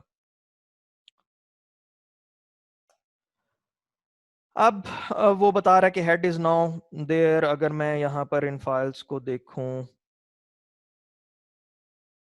तो वो फाइल्स भी मेरी, वो जो चेंजेस हमने ऐड की थी वो चली गई। ओके, ये एक बेसिक वर्कफ्लो को अगर हम दोबारा से देखें, बेसिक वर्कफ्लो जो आप करेंगे, मोस्ट ऑफ द टाइम आप देखेंगे कि आप पहले लोकल रिपोजिटरी पर काम कर रहे होंगे। लोकल रिपोजिटरी से क्या मुराद है कि आप अपने कंप्यूटर पर काम कर रहे होंगे, ठीक है, अपने लैपटॉप पर काम कर रहे होंगे, ठीक है, उधर ही आप कमिट कर रहे होंगे, उधर ही सारी चीजें कर रहे होंगे। और जब आप अपना काम कंप्लीट कर लेंगे, अब आपको क्या करना है, शेयर करना है। लेकिन वो जो लोकल रिपोजिटरी के साथ हमने काम करना है, उसके लिए जो बेसिक हमने ऑपरेशंस देखे, उनको अगर मैं दोबारा से आपको यहाँ पर उनकी कमांड्स बता दूं, ऑल्दो आपके साथ ये स्लाइड शेयर कर दी जाएंगी, वो क्या है, गेट इनिट, ये क्या करेगी, रिपोजिटरी को इनिशियलाइज कर देगी। उसके बाद आपने स्टेजिंग एरिया पर फाइल्स को लेकर जाना है, आपने फाइल्स के अंदर कुछ चेंजेस कर ली, और उसके बाद आपने क्या करना है, उन फाइल्स को कमिट करना है। कमिट करने से पहले अगेन याद रखना है कि आपने उनको स्टेजिंग एरिया पर लेकर जाना है। तो आप क्या करेंगे, गेट ऐड डॉट, डॉट क्या करेगा, सारी फाइल्स ऐड कर देगा। लेकिन अगर आपको स्पेसिफिक फाइल्स ऐड करनी है तो आप क्या करेंगे, गेट ऐड, फॉर एग्जांपल मैं चाह रहा हूं कि स्टूडेंट डॉट जावा और एम्प्लॉय डॉट जावा, ये वाली फाइल्स स्टेजिंग एरिया पर ऐड करना चाह रहा हूं, तो वो क्या कमांड होगी, Git add student dot Java space employ dot Java, ठीक है। तो ये स्पेसिफिक फाइल्स आपकी स्टेजिंग एरिया पर जाएंगी, सारी नहीं जाएंगी। स्टेजिंग एरिया पर जाने के बाद आपने क्या करना है, उन फाइल्स को कमिट करना है। कमिट करने के लिए गेट कमिट का मैसेज है, गेट कमिट एम, और यहां पर आपका मैसेज, एंड मेक श्योर कि ये मैसेज यूजफुल हो ताकि जो दूसरे आपके टीममेट्स हैं उनको पता चल जाए कि भाई काम क्या चल रहा है। उसके बाद अगर आपने स्टेजिंग एरिया से रिमूव करना हो तो आपके पास गेट रीसेट है, और गेट रीसेट हार्ड है उन फाइल्स को भी, उनमें चेंजेस को भी रिमूव करने के लिए आपके रिपोजिटरी के अंदर, ठीक है। ये बेसिक काम कर रहे होंगे आप लोकल रिपोजिटरी के साथ। अब बात आती है कि शेयर किस तरह करना है। आपने लोकल रिपोजिटरीज बना ली, आप तीन टीम मेंबर हैं, तीनों ने अपनी अपनी लोकल रिपोजिटरी बनाई, और उसके बाद अब बात आ गई है शेयरिंग की, कि एक जगह पर कहीं कॉमन कोड पड़ा हो ना, तो उसके लिए हम यूज करते हैं रिमोट रिपोजिटरीज, ठीक है। अब रिमोट रिपोजिटरीज किसी ना किसी सर्वर पर पड़ी होंगी, तो वो जो हमने शुरू में जरा बात की थी ना कि डिस्ट्रीब्यूटेड सॉरी, शुरू में हमने बात की थी कि डिस्ट्रीब्यूटेड वीसीएस और सेंट्रलाइज्ड वीसीएस, ऐसी बात नहीं है कि डिस्ट्रीब्यूटेड में कोई सेंट्रलाइज्ड चीज नहीं आ जाती, क्योंकि जब इवेंचुअली आपको कहीं ना कहीं शेयर करना पड़ता है, लेकिन उसमें डिस्ट्रीब्यूटेड में ये होता है कि हर बंदे के पास अपनी कॉपी होगी। तो अभी आने वाले डेमोज में आप देखेंगे कि मेरी कॉपी जिशान साहब के पास भी जारी होगी, वो उसमें चेंजेस वगैरह कर रहे होंगे एंड सो ऑन। तो रिमोट रिपोजिटरी किसी ना किसी सर्वर पर होस्ट की जाती हैं, वो आप अपना सर्वर भी बना सकते हैं, गेट सर्वर, ठीक है। नहीं तो हमारे पास कुछ सर्विसेज अवेलेबल हैं, जिसमें मशहूर गिट हब है, ठीक है। Git hub is used for hosting this remote repositories, GitHub है, गिटलैब है, बिटबकेट है, इनमें से कुछ पेड भी हैं, कुछ फ्री भी हैं, ठीक है। तो हम जो सर्विस यूज कर रहे हैं वो गिटहब यूज कर रहे हैं, जिसका हमने शुरू में आपसे अकाउंट बनवा लिया। If you are following along then well and good. तो गिटहब क्या है? It is an online service for Git, और ये क्या करता है कि ये अलाउ करता है आपको कि आप रिमोट रिपोजिटरीज क्रिएट कर सकें गिटहब के सर्वर के ऊपर, और अपने प्रोजेक्ट की टीम के साथ कोलैबोरेट कर सकें, ठीक है। अब जब आप रिमोट रिपोजिटरीज के साथ काम कर रहे होंगे तो आप दो सिनेरियोज में काम कर रहे होंगे। एक ये कि आपने पहले रिमोट रिपोजिटरी बनाई, उसके बाद उस रिमोट रिपोजिटरी को लेकर आए अपने कंप्यूटर पर, या और उसके बाद उसमें चेंजेस की और वापस उसको रिमोट गिटहब पर रख दिया। दूसरा सिनेरियो ये है कि आपने शुरू काम किया लोकल रिपोजिटरी से, उसमें चेंजेस की और वापस पब्लिश कर दिया गिटहब पर, ठीक है। सो यहां पर अब हम क्या करने लगे हैं कि हम सबसे पहले क्या करेंगे, एक रिमोट रिपोजिटरी बनाएंगे। अब रिमोट रिपोजिटरी बनेगी किधर? वो बनेगी गिटहब पर। तो यहां पर मैं ओपन करता हूं github.com। तो github.com ओपन करेंगे तो आपके इस तरह से आपका इंटरफेस नजर आ रहा होगा, और यहां पर आपको ये प्लस का साइन नजर आ रहा है आपकी प्रोफाइल पिक्चर के साथ। इसके ऊपर क्लिक करेंगे तो आपको कुछ ऑप्शंस नजर आ रहे हैं, न्यू रिपोजिटरी, इंपोर्ट वगैरह, ठीक है। तो आप न्यू रिपोजिटरी पर क्लिक करेंगे। यहां पर आप अपनी रिपोजिटरी को कोई नाम देंगे, ठीक है। कोई भी नाम जो भी आप चाहते हैं उसको नाम दे दें। सो मैं कहता हूं वर्कशॉप डेमो। ये अब मेरे पास से एक वर्कशॉप डेमो, यहाँ पर रिपोजिटरी या पब्लिक की जा सकती है या प्राइवेट रिपोजिटरीज के लिए चार्जेस होते हैं, ठीक है। प्राइवेट रिपोजिटरीज फ्री नहीं है, प्राइवेट रिपोजिटरीज चार्जेस हैं। पब्लिक का क्या मतलब है? उस रिपोजिटरी का सोर्स कोड हर एक को अवेलेबल है, ठीक है। हर कोई उस रिपोजिटरी के सोर्स कोड को देख सकता है। यहाँ पर आपने देखी भी होंगे रिपोजिटरीज कोड्स भी देखे होंगे, ठीक है। तो यहां पर कुछ नीचे ऑप्शंस दे रहा है कि add readme file, add dot Git ignore, choose a license. Readme file क्या है, ये सारी चीजें हम जरा आगे जाकर देखते हैं। तो यहां पर मैंने क्रिएट कर दी अब रिपोजिटरी, एक एम्प्टी रिपोजिटरी क्रिएट कर दी, जो कि किधर क्रिएट हुई है? गिटहब पर। ये कहीं सर्वर पर पड़ी हुई है। अब इस रिपोजिटरी को मैंने लेकर आना है अपने कंप्यूटर के ऊपर, ठीक है। तो ये जो सर्वर से अपने कंप्यूटर के ऊपर या लोकल रिपोजिटरी में उसको लेकर आने का जो प्रोसेस है, इसको हम कहते हैं गिट क्लोन करना, ठीक है, कॉपी करना, ठीक है। तो कॉपी करने के लिए हमने क्या करना है कि हमें जो रिपोजिटरी कॉपी करनी है उसका हमें यूआरएल चाहिए, ठीक है। तो हम क्या करेंगे, इस रिपोजिटरी का यूआरएल आपको यहां पर नजर आ रहा होगा, और एक दूसरा सिनेरियो है वो भी मैं दिखाऊंगा कि ये रिपोजिटरी, फॉर एग्जांपल यहां पर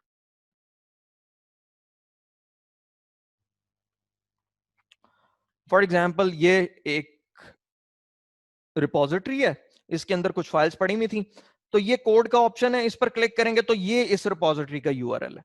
तो इसको कॉपी कर लेंगे तो ये क्लोन हो जाएगी। तो हम इसको कॉपी करना चाह रहे हैं तो इसको हम कॉपी करते हैं और अपने टर्मिनल पर जाते हैं। इन चीजों को मैं क्लोज करता हूं, डेमोज में जाता हूं। यहां पर मैं चाह रहा हूं कि मेरी वो वाली रिपोजिटरी क्लोन हो, यहां पर उसका फोल्डर बने। तो मैं सीएमडी पर लिखता हूं, सीएमडी ओपन करता हूं और यहां पर मैं लिखता हूं गिट क्लोन करने के बाद मैं राइट क्लिक करके यहां पर पेस्ट कर देता हूं यूआरएल को पेस्ट कर दिया। अब मैं एंटर प्रेस करूंगा तो अच्छा, एक वार्निंग वो दे रहा है, उसको इग्नोर करें कि वो कह रहा है कि आपने एक एम्प्टी रिपोजिटरी को क्लोन कर लिया। लेकिन अब अगर मैं देखूंगा अपने इसमें डेमोस के फोल्डर के अंदर, तो ये मेरे पास रिपोजिटरी क्लोन होकर आ गई। अब अगेन आप वही काम कर सकते हैं क्या, कि इसके अंदर आप कोई फाइल हम क्रिएट करते हैं, फॉर एग्जांपल यहाँ पर हम फाइल बनाते हैं, इस फाइल में जो भी आपने लिखना है, ये just for the sake of example मैं एक टेक्स्ट फाइल ले रहा हूँ, इसके अंदर आपने कुछ चीजें ऐड की, हेलो, सेव करेंगे, इस रिपोजिटरी में हम चले जाते हैं जिसका नाम क्या है, वर्कशॉप डेमो, और गिट स्टेटस चेक करते हैं। अब गिट स्टेटस चेक करें तो वो मुझे यहां पर कुछ वही बता रहा कि फाइल जो है वो ऐड नहीं हुई भी, ट्रैक्ड नहीं है वो, तो उसको ट्रैक किस तरह से करना है, गिट ऐड कर लें, उन फाइल्स को ऐड कर लिया। ऐड करने के बाद यहां पर मैं सिंपली क्या करता हूं, इसको गिट कमिट करने लगा हूं, गिट कमिट m, और इसमें मैं कोई मैसेज दे देता हूं, for example edit file, enter press करता हूं। Okay, now the question is कि क्या ये चेंज हमें रिमोट रिपोजिटरी पर नजर आ रहा होगा? अगर आपको ये लगता है कि नहीं आ रहा होगा,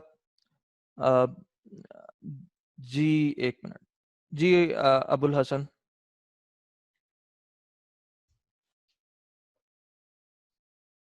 मैंने आपको अनम्यूट किया है, यहाँ से रिक्वेस्ट भेजी है। जी सर, मैं कह रहा हूँ कि चेंज हमें रिमोटली नजर आएगा जो हमने फाइल में चेंज किया हुआ तो।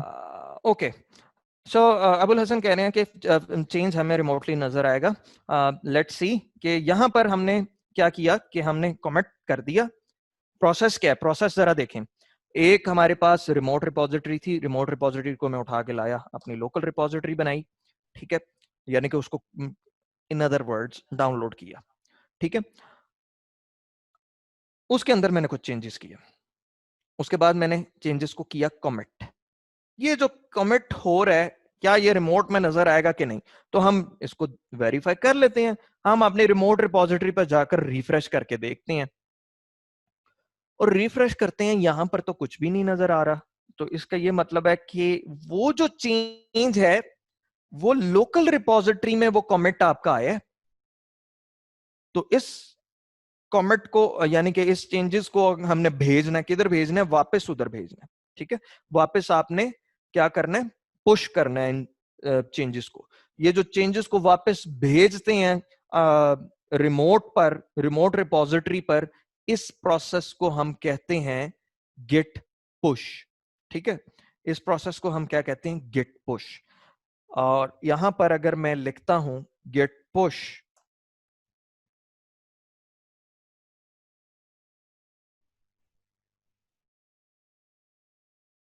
तो it will take some time. और यहां पर अब ये क्या, यहां पर अगर हम इसको रिफ्रेश करें तो ये आप देख रहे हैं कि रिमोट रिपोजिटरी में हमारे पास फाइल आ गई, और वो बता रहा है कि फाइल डॉट टीएक्सटी है, इसका गेट मैसेज क्या है, एडिट फाइल 2 मिनट पहले किया गया। किसने किया, अहमद बशीर हाइफन रेपो, आपका यूजर नेम और प्रोफाइल पिक्चर नजर आ रही होगी, ठीक है।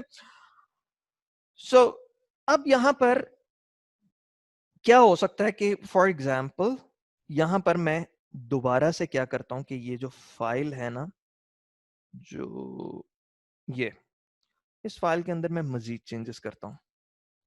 This is another line of text, इसको हम सेव करते हैं, इसको क्लोज कर देते हैं, और उसके बाद हम जरा गेट स्टेटस चेक करते हैं। तो वो कह रहा है कि ये फाइल मॉडिफाइड है, प्लस यहां पर एक चीज आपको नजर आ रही है।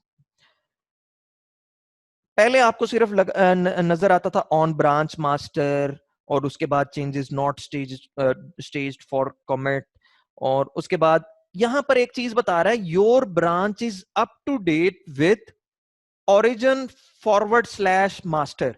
सो ओरिजिन ये किसको कह रहा है, वो जो हमारी रिमोट रिपोजिटरी है। हम देखेंगे कि इसका नाम हम कुछ भी रख सकते हैं, लेकिन ये अभी क्या बता रहा है, ये बता रहा है कि जो आपकी लोकल रिपोजिटरी है ना वो, और जो आपकी ये रिमोट रिपोजिटरी है, ये दोनों अभी बिल्कुल सेम है, ठीक है। तो अब हमने क्या किया, हमने वो चेंज किया है फाइल डॉट टीएक्सटी के अंदर। मैं क्या करता हूँ, गेट ऐड करता हूँ, गेट ऐड करने के बाद मैं गेट कमिट करता हूँ,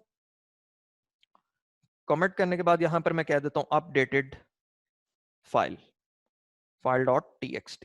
ठीक है, file.txt को मैंने अपडेट कर दिया और यहां पर मैं एंटर प्रेस कर देता हूं। अब मैं गिट स्टेटस चेक करता हूं। अब गिट स्टेटस पढ़ें, यहां पर वो क्या कह रहा है कि आपकी जो लोकल ब्रांच है वो रिमोट जो ब्रांच है, रिमोट पर जो मास्टर ब्रांच है, लोकल मास्टर ब्रांच और रिमोट मास्टर ब्रांच में फर्क है। क्या फर्क है? Local branch is ahead of the remote branch by 1 commit. इसका क्या मतलब है? आप एक स्टेप आगे जा रहे हैं, आपकी जो रिमोट ब्रांच है वो एक स्टेप पीछे खड़ी हुई है। ठीक है, तो अगेन आपको क्या करना पड़ेगा, यहां पर गिट पुश। सो ये चेंजेस आप उधर पुश कर रहे हैं। ठीक है, आपने रिमोट पर पुश कर दिया, रिमोट पर पुश हो गया, तो अब मैं गेट स्टेटस देखूंगा तो वो कहेगा your branch is up to date with origin master. तो जितने भी कमेंट्स आपने किए होंगे, फॉर एग्जांपल मैंने 4 कमेंट्स किए हैं, तो वो उसने बताना था कि आप 4 कमेंट्स आगे हो। ठीक है, सो नेक्स्ट यहां पर कुछ कमांड्स हैं जो हम रिमोट रिपोजिटरी के साथ इंटरेक्ट करने के लिए यूज कर रहे होंगे, जो अभी हम आगे देखेंगे। एक है गेट फेच की कमांड। गेट फेच की कमांड क्या करती है कि फॉर एग्जांपल ये तो अभी मैं सिंगल यूजर हूं, मैं ही चेंज कर रहा हूं और मैं सब कुछ कर रहा हूं। अब टीम में क्या होगा कि हो सकता है एक फाइल पर या मल्टीपल फाइल्स पर या कोई टीम मेंबर नई फाइल्स ऐड कर रहे हैं और वो ऐड करते करते वो साथ साथ क्या कर रहे हैं, पुश कर रहे हैं। अब जब वो पुश कर रहे हैं तो आपके पास अपडेटेड चीज नहीं है। तो अगर आप वो चेंजेस को फेच करना चाह रहे हैं रिमोट रिपोजिटरी से, तो आप कमांड यूज करेंगे गिट फेच की। ठीक है, गिट फेच की कमांड सिर्फ चेंजेस को फेच करती है, लेकिन वो आपकी फाइल्स के अंदर नजर नहीं आ रहा होता। तो आप गिट पुल की कमांड यूज करेंगे।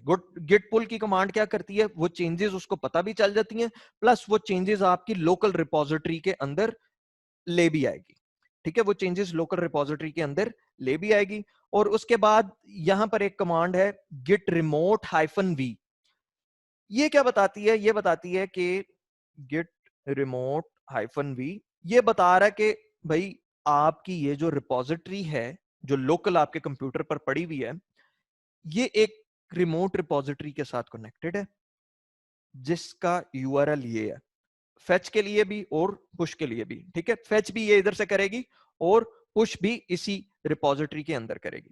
ठीक है, सो यहां पर अब हम दूसरे सिनेरियो पर आते हैं, बल्कि दूसरे सिनेरियो से पहले हम ये करते हैं, चलें दूसरे सिनेरियो पर आते हैं। दूसरा सिनेरियो क्या है कि आपने पहले रिमोटली यहां पर रिपोजिटरी बनाई है। आपने जिस तरह से शुरू में हमने क्या किया था, ये डेमोस के अंदर मैंने फोल्डर बनाया और ये प्रोजेक्ट 1 के नाम से रिपोजिटरी पहले मैंने बनाई, मैंने कोई रिमोट रिपोजिटरी नहीं थी बनाई। अब इस रिपोजिटरी को मैं पब्लिश करना चाह रहा हूँ गिटहब पर, तो उसका तरीकाकार क्या होगा? उसका तरीकाकार ये है कि सबसे पहले तो आपको ये काम करना पड़ेगा कि गिटहब पर जाकर आपको एक नई रिपोजिटरी बनानी पड़ेगी।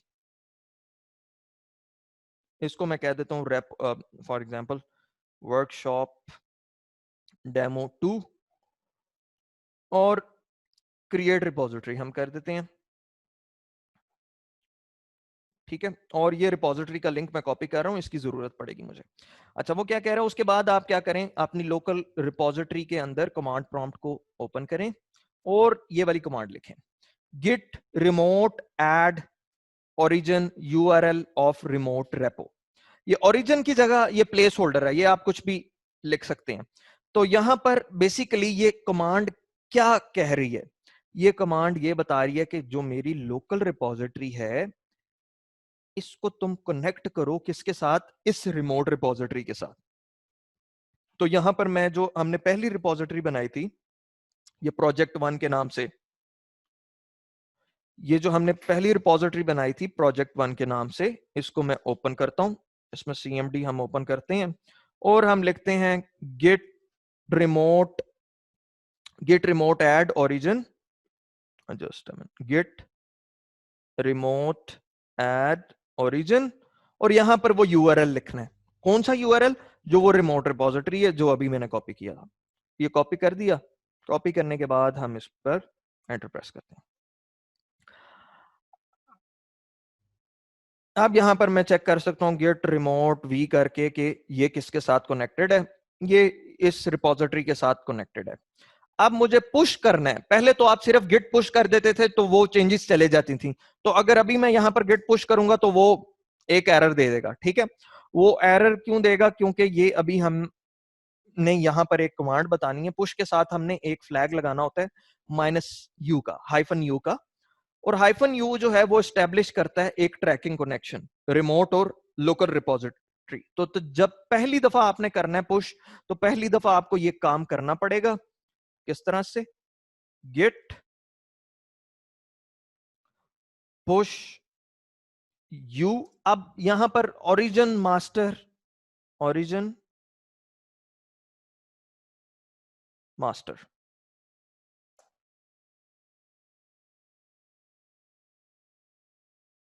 सो जब पुश कर रहा है जाहिर बात है वो चीजें अपलोड कर रहा है, it will take some time depending on the project.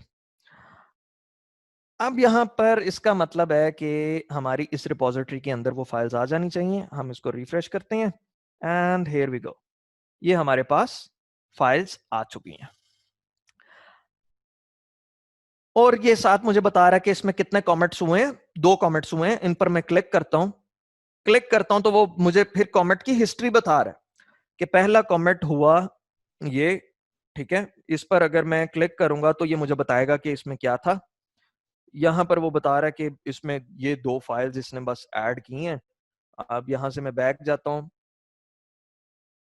दूसरा कमेंट पर क्लिक करूंगा तो वो बताएगा कि 2 फाइल्स भी ऐड की हैं, प्लस उसके अंदर कुछ टेक्स्ट भी लिखा है। क्या टेक्स्ट लिखा है ये आपको नजर आ रहा है, ये ग्रीन में।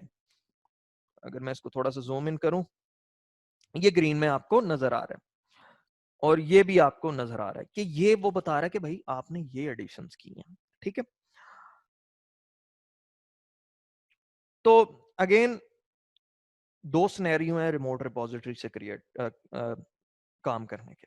एक, आप पहले रिमोट रिपोजिटरी बनाते हो और उसको अपने कंप्यूटर में क्लोन कर लेते हो, और उसके बाद अपना जो भी काम है वो करके उसको पुश कर देते हो। एक ये सिनेरियो है।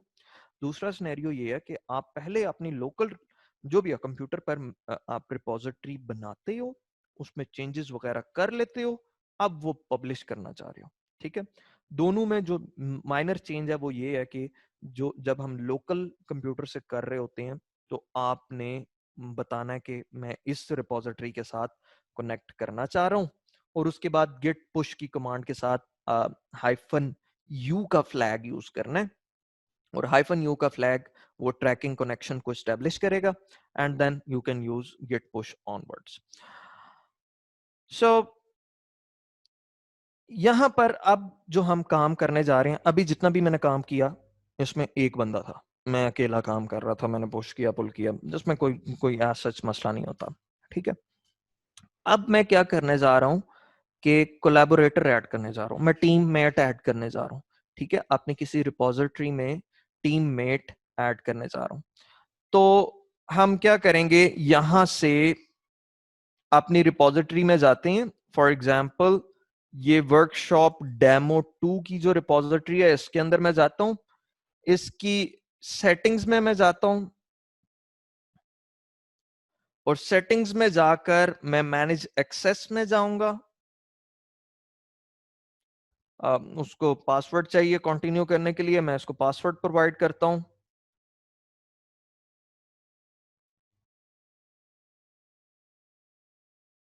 ओके, अब यहां पर मुझे क्या करना होगा, एक कोलैबोरेटर में इनवाइट करता हूं, मैं जिशान साहब को ऐड करता हूं, ठीक है। तो उसके लिए उस कोलैबोरेटर का जो है गिटहब पर अकाउंट होना चाहिए। आपका यूजर नेम जिशान साहब क्या है? जिशान जुल्फिकार 4466, ठीक है। ये मैंने कोलैबोरेटर ऐड कर दिया।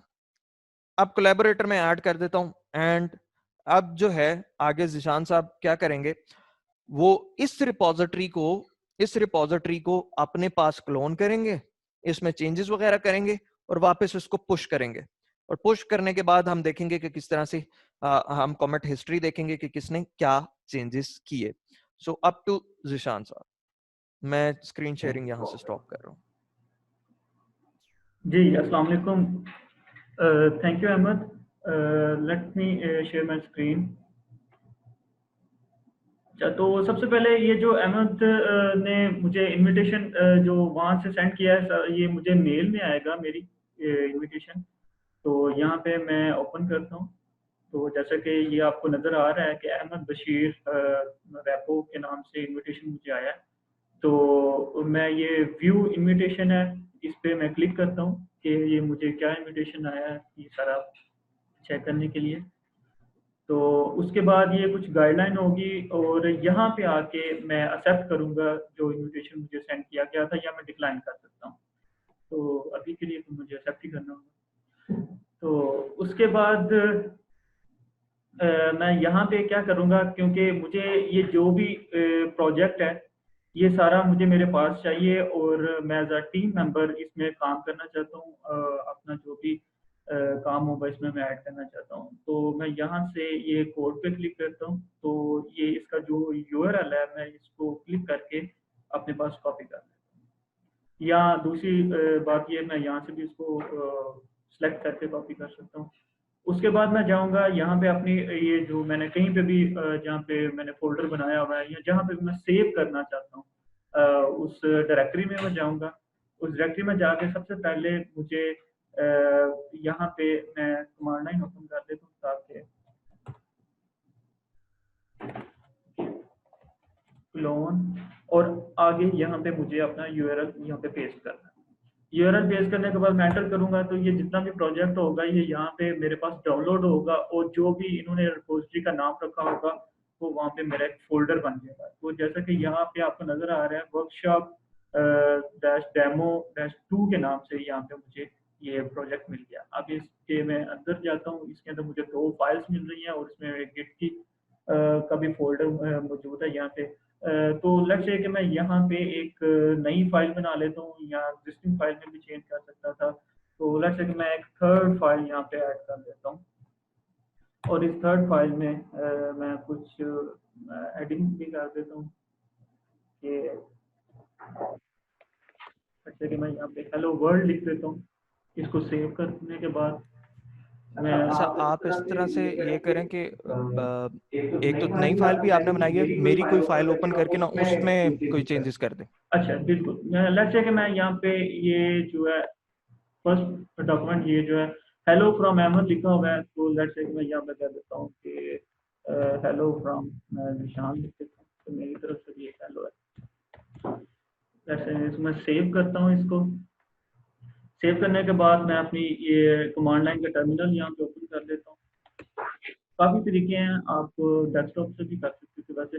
अच्छा, तो यहाँ पे सबसे पहले मैं देखूंगा अपने गिट का स्टेटस यहाँ पे चेक कर लेता हूँ कि क्या आ रहा है। अच्छा, यहाँ पे वो मुझे कह रहा है कि थर्ड फाइल आपने अनट्रैक है आप जो आपकी, और आपने ये जो चेंजेस ऐड किए हैं एग्जिस्टिंग फाइल में जो कि जिसका नाम है फर्स्ट डॉक्यूमेंट डॉट टेक्स्ट, और वो मॉडिफाइड आपने की है। तो इन दोनों फाइल्स को एक तो सबसे पहले जो थर्ड फाइल है उसको मैं स्टेज कर लेता हूँ। तो स्टेज करने का तरीका ये है कि सबसे पहले मैं लिखूंगा गिट और ऐड, और क्योंकि एक ही फाइल है इसका चाहे मैं नाम मेंशन कर दूं चाहे डॉट से, वो सारी फाइल्स ऐड हो जाएंगी। तो लिहाजा डॉट ऑपरेटर ये यूज करके यहाँ पे मैं सारी फाइल्स को ऐड कर लेता हूँ। दोबारा मैं यहाँ पे गिट का स्टेटस चेक करूंगा। तो जी यहाँ पे अब मुझे कह रहा है कि यहाँ चेंजेस टू बी कमिटेड है, जो कि मैंने की थी। एक मैंने फाइल को मॉडिफाई किया था और एक मैंने नई फाइल ऐड की है जिसका नाम है थर्ड डॉट टेक्स्ट। तो इन दोनों फाइल्स को मुझे कमिट करना है अभी। वो कह रहा है कि ये आपने अभी इसको कमिट नहीं किया, आप यहाँ पे तो यहाँ से मैं करता हूँ कमिट करता हूँ गिट कमिट, और साथ में यहाँ पे एक मैसेज लिख देता हूँ कि मैंने क्या कमिट किया है। तो इसमें मैं कह देता हूँ updated first document dot txt and added file। ये मेरा कमिट मैसेज यहाँ पे ऐड होगा। अब दोबारा मैं अपना गिट का स्टेटस चेक कर देता हूँ कि आप और कोई चेंजेस भी नहीं है। नहीं जी, ऑन ब्रांच मास्टर में वो जो branch is head of origin master है। अब वो कह रहा है कि आपके पास जो आपका जो प्रोजेक्ट है वो एक स्टेप आगे है, जो प्रोजेक्ट आपका रिमोट डायरेक्टरी पे पड़ा हुआ है सर्वर पे। तो अब यहाँ से मैं चाह रहा हूँ कि जो चेंजेस मैंने की हैं और जो मैंने कमिट कर दिए हैं, जो मेरा मेन टीम मेंबर है या दूसरे टीम मेंबर्स भी उसको यूज कर सके, उनको भी पता चल जाए कि मैंने क्या चीज़ ऐड की है। तो उसके लिए एक सिंपल सी कमांड है जो आपको अहमद ने बताई भी हुई है कि मैं यहाँ से पुश कर देता हूँ जो भी मैंने चेंजेस किए हैं कमिट करने के बाद। ये कुछ टाइम लगेगा क्योंकि यहाँ से अपलोड होनी है सारी चेंजेस रिमोटली। तो ये डिपेंडिंग अपॉन इंटरनेट स्पीड और आप लोगों के जो प्रोजेक्ट है पे भी डिपेंड कर रहा होता है। तो लें जी, ये मेरा यहाँ पे चेक हो गया। तो अब रिमोट डायरेक्टरी पे अहमद आपको दिखाते हैं कि वो क्या उनके पास चेंजेस मौजूद कहीं है कि नहीं। ओके जी, ओवर टू अहमद। मैं अपनी स्क्रीन को स्टॉप करता हूँ। अच्छा, जो यहाँ पर मैं बता रहा था कि ये जो हमने रिपोजिटरी शेयर की थी जिसमें मैंने कोलैबोरेटर जिशान साहब को ऐड किया है, वो रिपोजिटरी ये थी। ठीक है, पहले तो हम इसको रिमोट देखते हैं। अच्छा, रिमोट हम यहाँ पर देखते हैं और रिमोट में अगर हम देखें तो ये आपको नजर आ रहा है कि तीसरा कमेंट या लेटेस्ट कमेंट जिस पर अभी हमारा हेड है वो बता रहा है कि ये इस यूजर ने किया। ठीक है, now I want to know कि क्या किया। ठीक है, क्या चेंजेस किए हैं।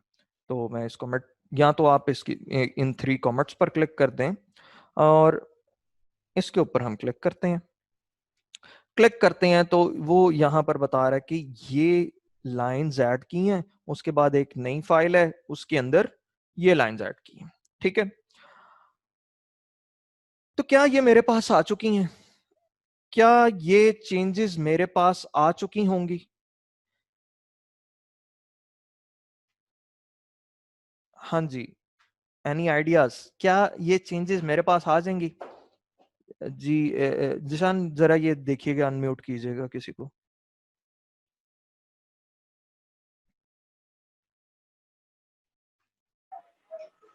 No sir. हाँ जी, ये चेंजेस हमारे पास नहीं आएंगी। ये चेंजेस हमारे पास अगर, क्वेश्चन था सॉरी, जी जी, सर। हम आपकी तरफ से शो हो रहे हैं लेट्स पर हम लोगों ने भी, मैंने भी यहाँ पे ओपन किया हुआ आपके ये रेपो को, रेपो स्लैश वर्कशॉप डेमो, लेकिन यहाँ पे मुझे सिर्फ आपके चेंजेस शो हो रहे हैं 2 कमिट्स। जीशान साहब ने जो किया वो मुझे नहीं शो हो रहा, इसका क्या रीजन रिफ्रेश, है? अच्छा इसको जरा रिफ्रेश करें। स्टिल वही है सर। नहीं, ये हो जाना चाहिए। लेट, नहीं नहीं, वो कमेंट्स शो हो जाएंगे। जस्ट ये काइंडली म्यूट कर लीजिएगा, आवाज एको हो रही है।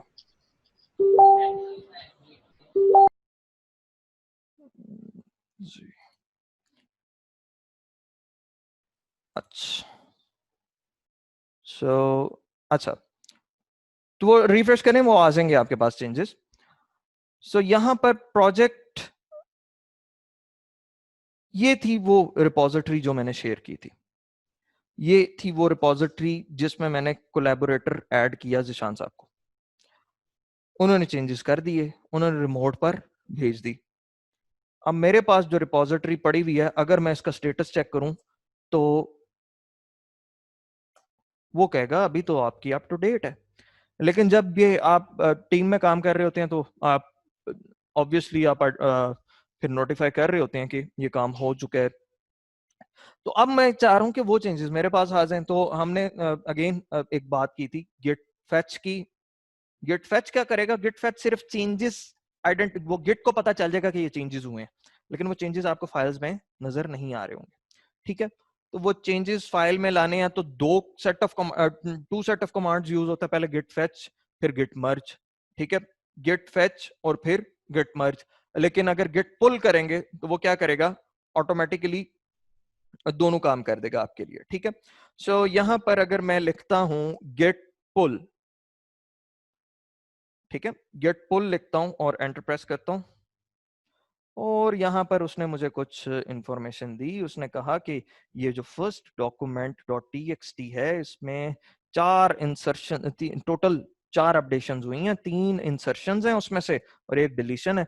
इसी तरह से बाय द वे ये जो ट्रैक कर रहा होता है ये कैरेक्टर बाय कैरेक्टर ट्रैक करता है, ठीक है।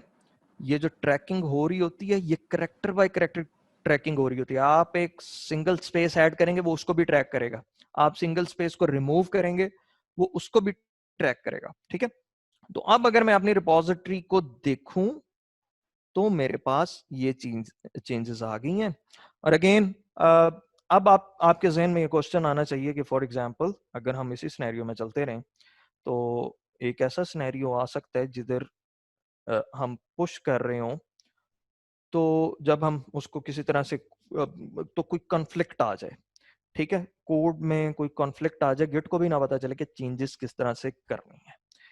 तो उन केसेस में हम क्या करते हैं? तो उन केसेस में जो भी हम करेंगे वो हमारा बेसिकली नेक्स्ट पार्ट होगा हमारी वर्कशॉप सीरीज का। अभी एक दफा मैं पहले एक दफा दोबारा से ओवरव्यू दे दूं and then we will move towards questions, ठीक है। हमने देखा कि गिट को हम किस तरह से यूज कर सकते हैं और ये एक वर्जन कंट्रोल सिस्टम है। ये आपके प्रोजेक्ट के डिफरेंट वर्जन्स को ट्रैक यानी कि उनके स्नैपशॉट्स ले रहा होता है, उनको ट्रैक कर रहा होता है, ठीक है। और इसमें हमने कुछ कमांड्स देखी इसको इसको इस्तेमाल करने के लिए। इसके अलावा इसका डेस्कटॉप वर्जन भी है जिसमें आप ग्राफिकल यूजर इंटरफेस के थ्रू काम कर सकते हैं। इंशाल्लाह वो भी हम अपने उसमें नेक्स्ट में इंक्लूड करेंगे। तो वो ग्राफिकल यूजर इंटरफेस के अपने फवायद तो हैं लेकिन आपको इन कमांड्स का पता होना जरा जरूरी है। वो जरूरी क्यों है? क्योंकि कुछ कॉम्प्लेक्स ऑपरेशंस ऐसे होते हैं जिसके लिए आपको कमांड्स का आना जरूरी हो जाता है। कुछ चीजें आपको हो सकता है उधर से उस तरह से आसानी से ना मिले जो आप कमांड से कर सकते हैं, ठीक है। तो हमने कुछ बेसिक वर्कफ्लो देखा। बेसिक वर्कफ्लो में अब दो चीजें आ जाती हैं, दो टाइप्स कह लें उसकी हैं। एक तो ये कि आपने पहले रिमोट रिपोजिटरी बनाई और उसके बाद उसमें उसको क्लोन करके काम करना शुरू कर दिया। दूसरा फ्लो ये है कि आप पहले काम आप लोगों ने करना शुरू कर दिया, ठीक है, अपने कमेंट्स कर रहे हैं, उसमें चीजें ऐड कर रहे हैं और उसके बाद आप साथ साथ उसको रिमोट रिपोजिटरी के अंदर ऐड कर रहे हैं, पुश कर रहे हैं। इनके लिए मुख्तलिफ सेट ऑफ कमांड्स भी यूज हो रहा होता है, ठीक है, मुख्तलिफ सेट ऑफ कमांड्स भी यूज हो रहा होता है। और इसमें फॉर एग्जांपल जिस तरह से सबसे पहले आपको क्या करना है, रिपोजिटरी को अगर लोकल से शुरू कर रहे हैं, सही हो बस just a minute,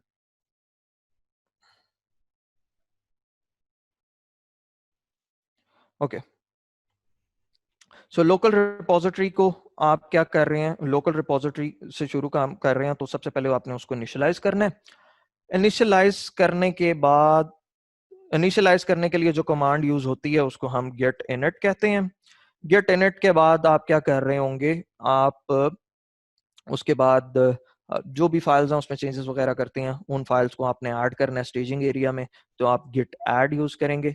Git add के साथ आप स्पेसिफिक फाइल का नाम भी बता सकते हैं, या लेट मी चेक, अच्छा ये शेयरिंग खत्म हो गई है, सॉरी, नहीं ये शेयरिंग यहाँ पर मेरे पास खत्म हो गया। आप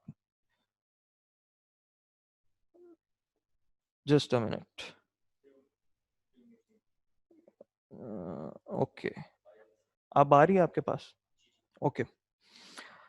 सो यहाँ पर गेट ऐड हम यूज करते हैं किसके लिए, स्टेजिंग एरिया पर उसको ऐड करने के लिए, ठीक है। स्टेजिंग एरिया पर ऐड कर दिया। इसमें हमने दो इसकी वर्जन देखे, एक गेट ऐड है डॉट डॉट के साथ जो सारी फाइल्स को ऐड कर देगा, और एक हमारे पास है गेट ऐड, इसके साथ आप फॉर एग्जांपल abc.txt व्हाटसोएवर जो भी फाइल का नाम है। सो यहाँ पर मैं कह देता हूँ abc.txt, या इन जनरल फाइल का नाम डॉट उसकी एक्सटेंशन, ठीक है। और इस तरह की कई हो सकती हैं और स्पेस के साथ आपने सेपरेट करनी है। अच्छा, ऐड करने के बाद आप क्या करेंगे, कमिट करेंगे। कमिट क्या होता है, एक आपके प्रोजेक्ट का उस टाइम पर एक स्नैपशॉट होता है, ठीक है। तो गेट कमिट, और उसके लिए यहां पर कुछ आप मैसेज देते हैं। अब ये स्नैपशॉट्स आप मल्टीपल क्यों क्रिएट करते हैं, मल्टीपल स्नैपशॉट्स क्यों क्रिएट करते हैं, मल्टीपल वर्जन्स हैं। और फायदा क्या है, फायदा ये है कि अगर एक तो आपकी वर्जन हिस्ट्री मेंटेन हो रही होती है, प्लस अगर आप कोई नई चीज ऐड करते हैं और उसकी वजह से आपका सॉफ्टवेयर या सिस्टम क्रैश हो जाता है, तो एक तो वर्जन से आपको पता चलेगा, इस वर्जन हिस्ट्री से आपको पता चल जाएगा कि क्या चेंजेस की थी मैंने जिसकी वजह से ये गड़बड़ आई। दूसरा, आप इस स्टेट में नहीं होंगे कि बस अब क्रैश कर गया तो अब हम क्या कर सकते हैं, ठीक है। तो आप उसको वापस रिवर्ट कर सकते हैं। और यही काम अगर मैनुअली करना पड़े तो आप कॉपीज बना रहे होंगे बार बार उस प्रोजेक्ट की, कि फॉर एग्जांपल अगर आपने आज कोई चेंज किया तो आज की डेट से एक कॉपी पेस्ट कर दिया, उसके बाद आने वाली डेट से कॉपी पेस्ट कर दिया। मोस्ट ऑफ द टाइम ये हो रहा होता है, ठीक है।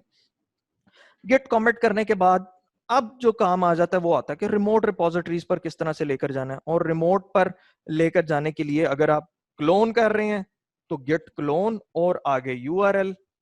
उसके बाद आप अगर उसमें चेंजेस को पुश करना चाह रहे हैं उस रिपोजिटरी के अंदर तो गिट पुश, ठीक है, गिट पुश। और गिट पुश के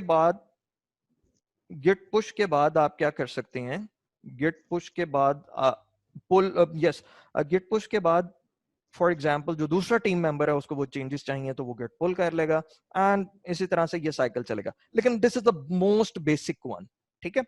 so this is the most basic one. और ये जो सारी आपके साथ रिकॉर्डिंग है और स्लाइड्स वगैरह जो हैं ये आपके साथ शेयर हो जाएंगी।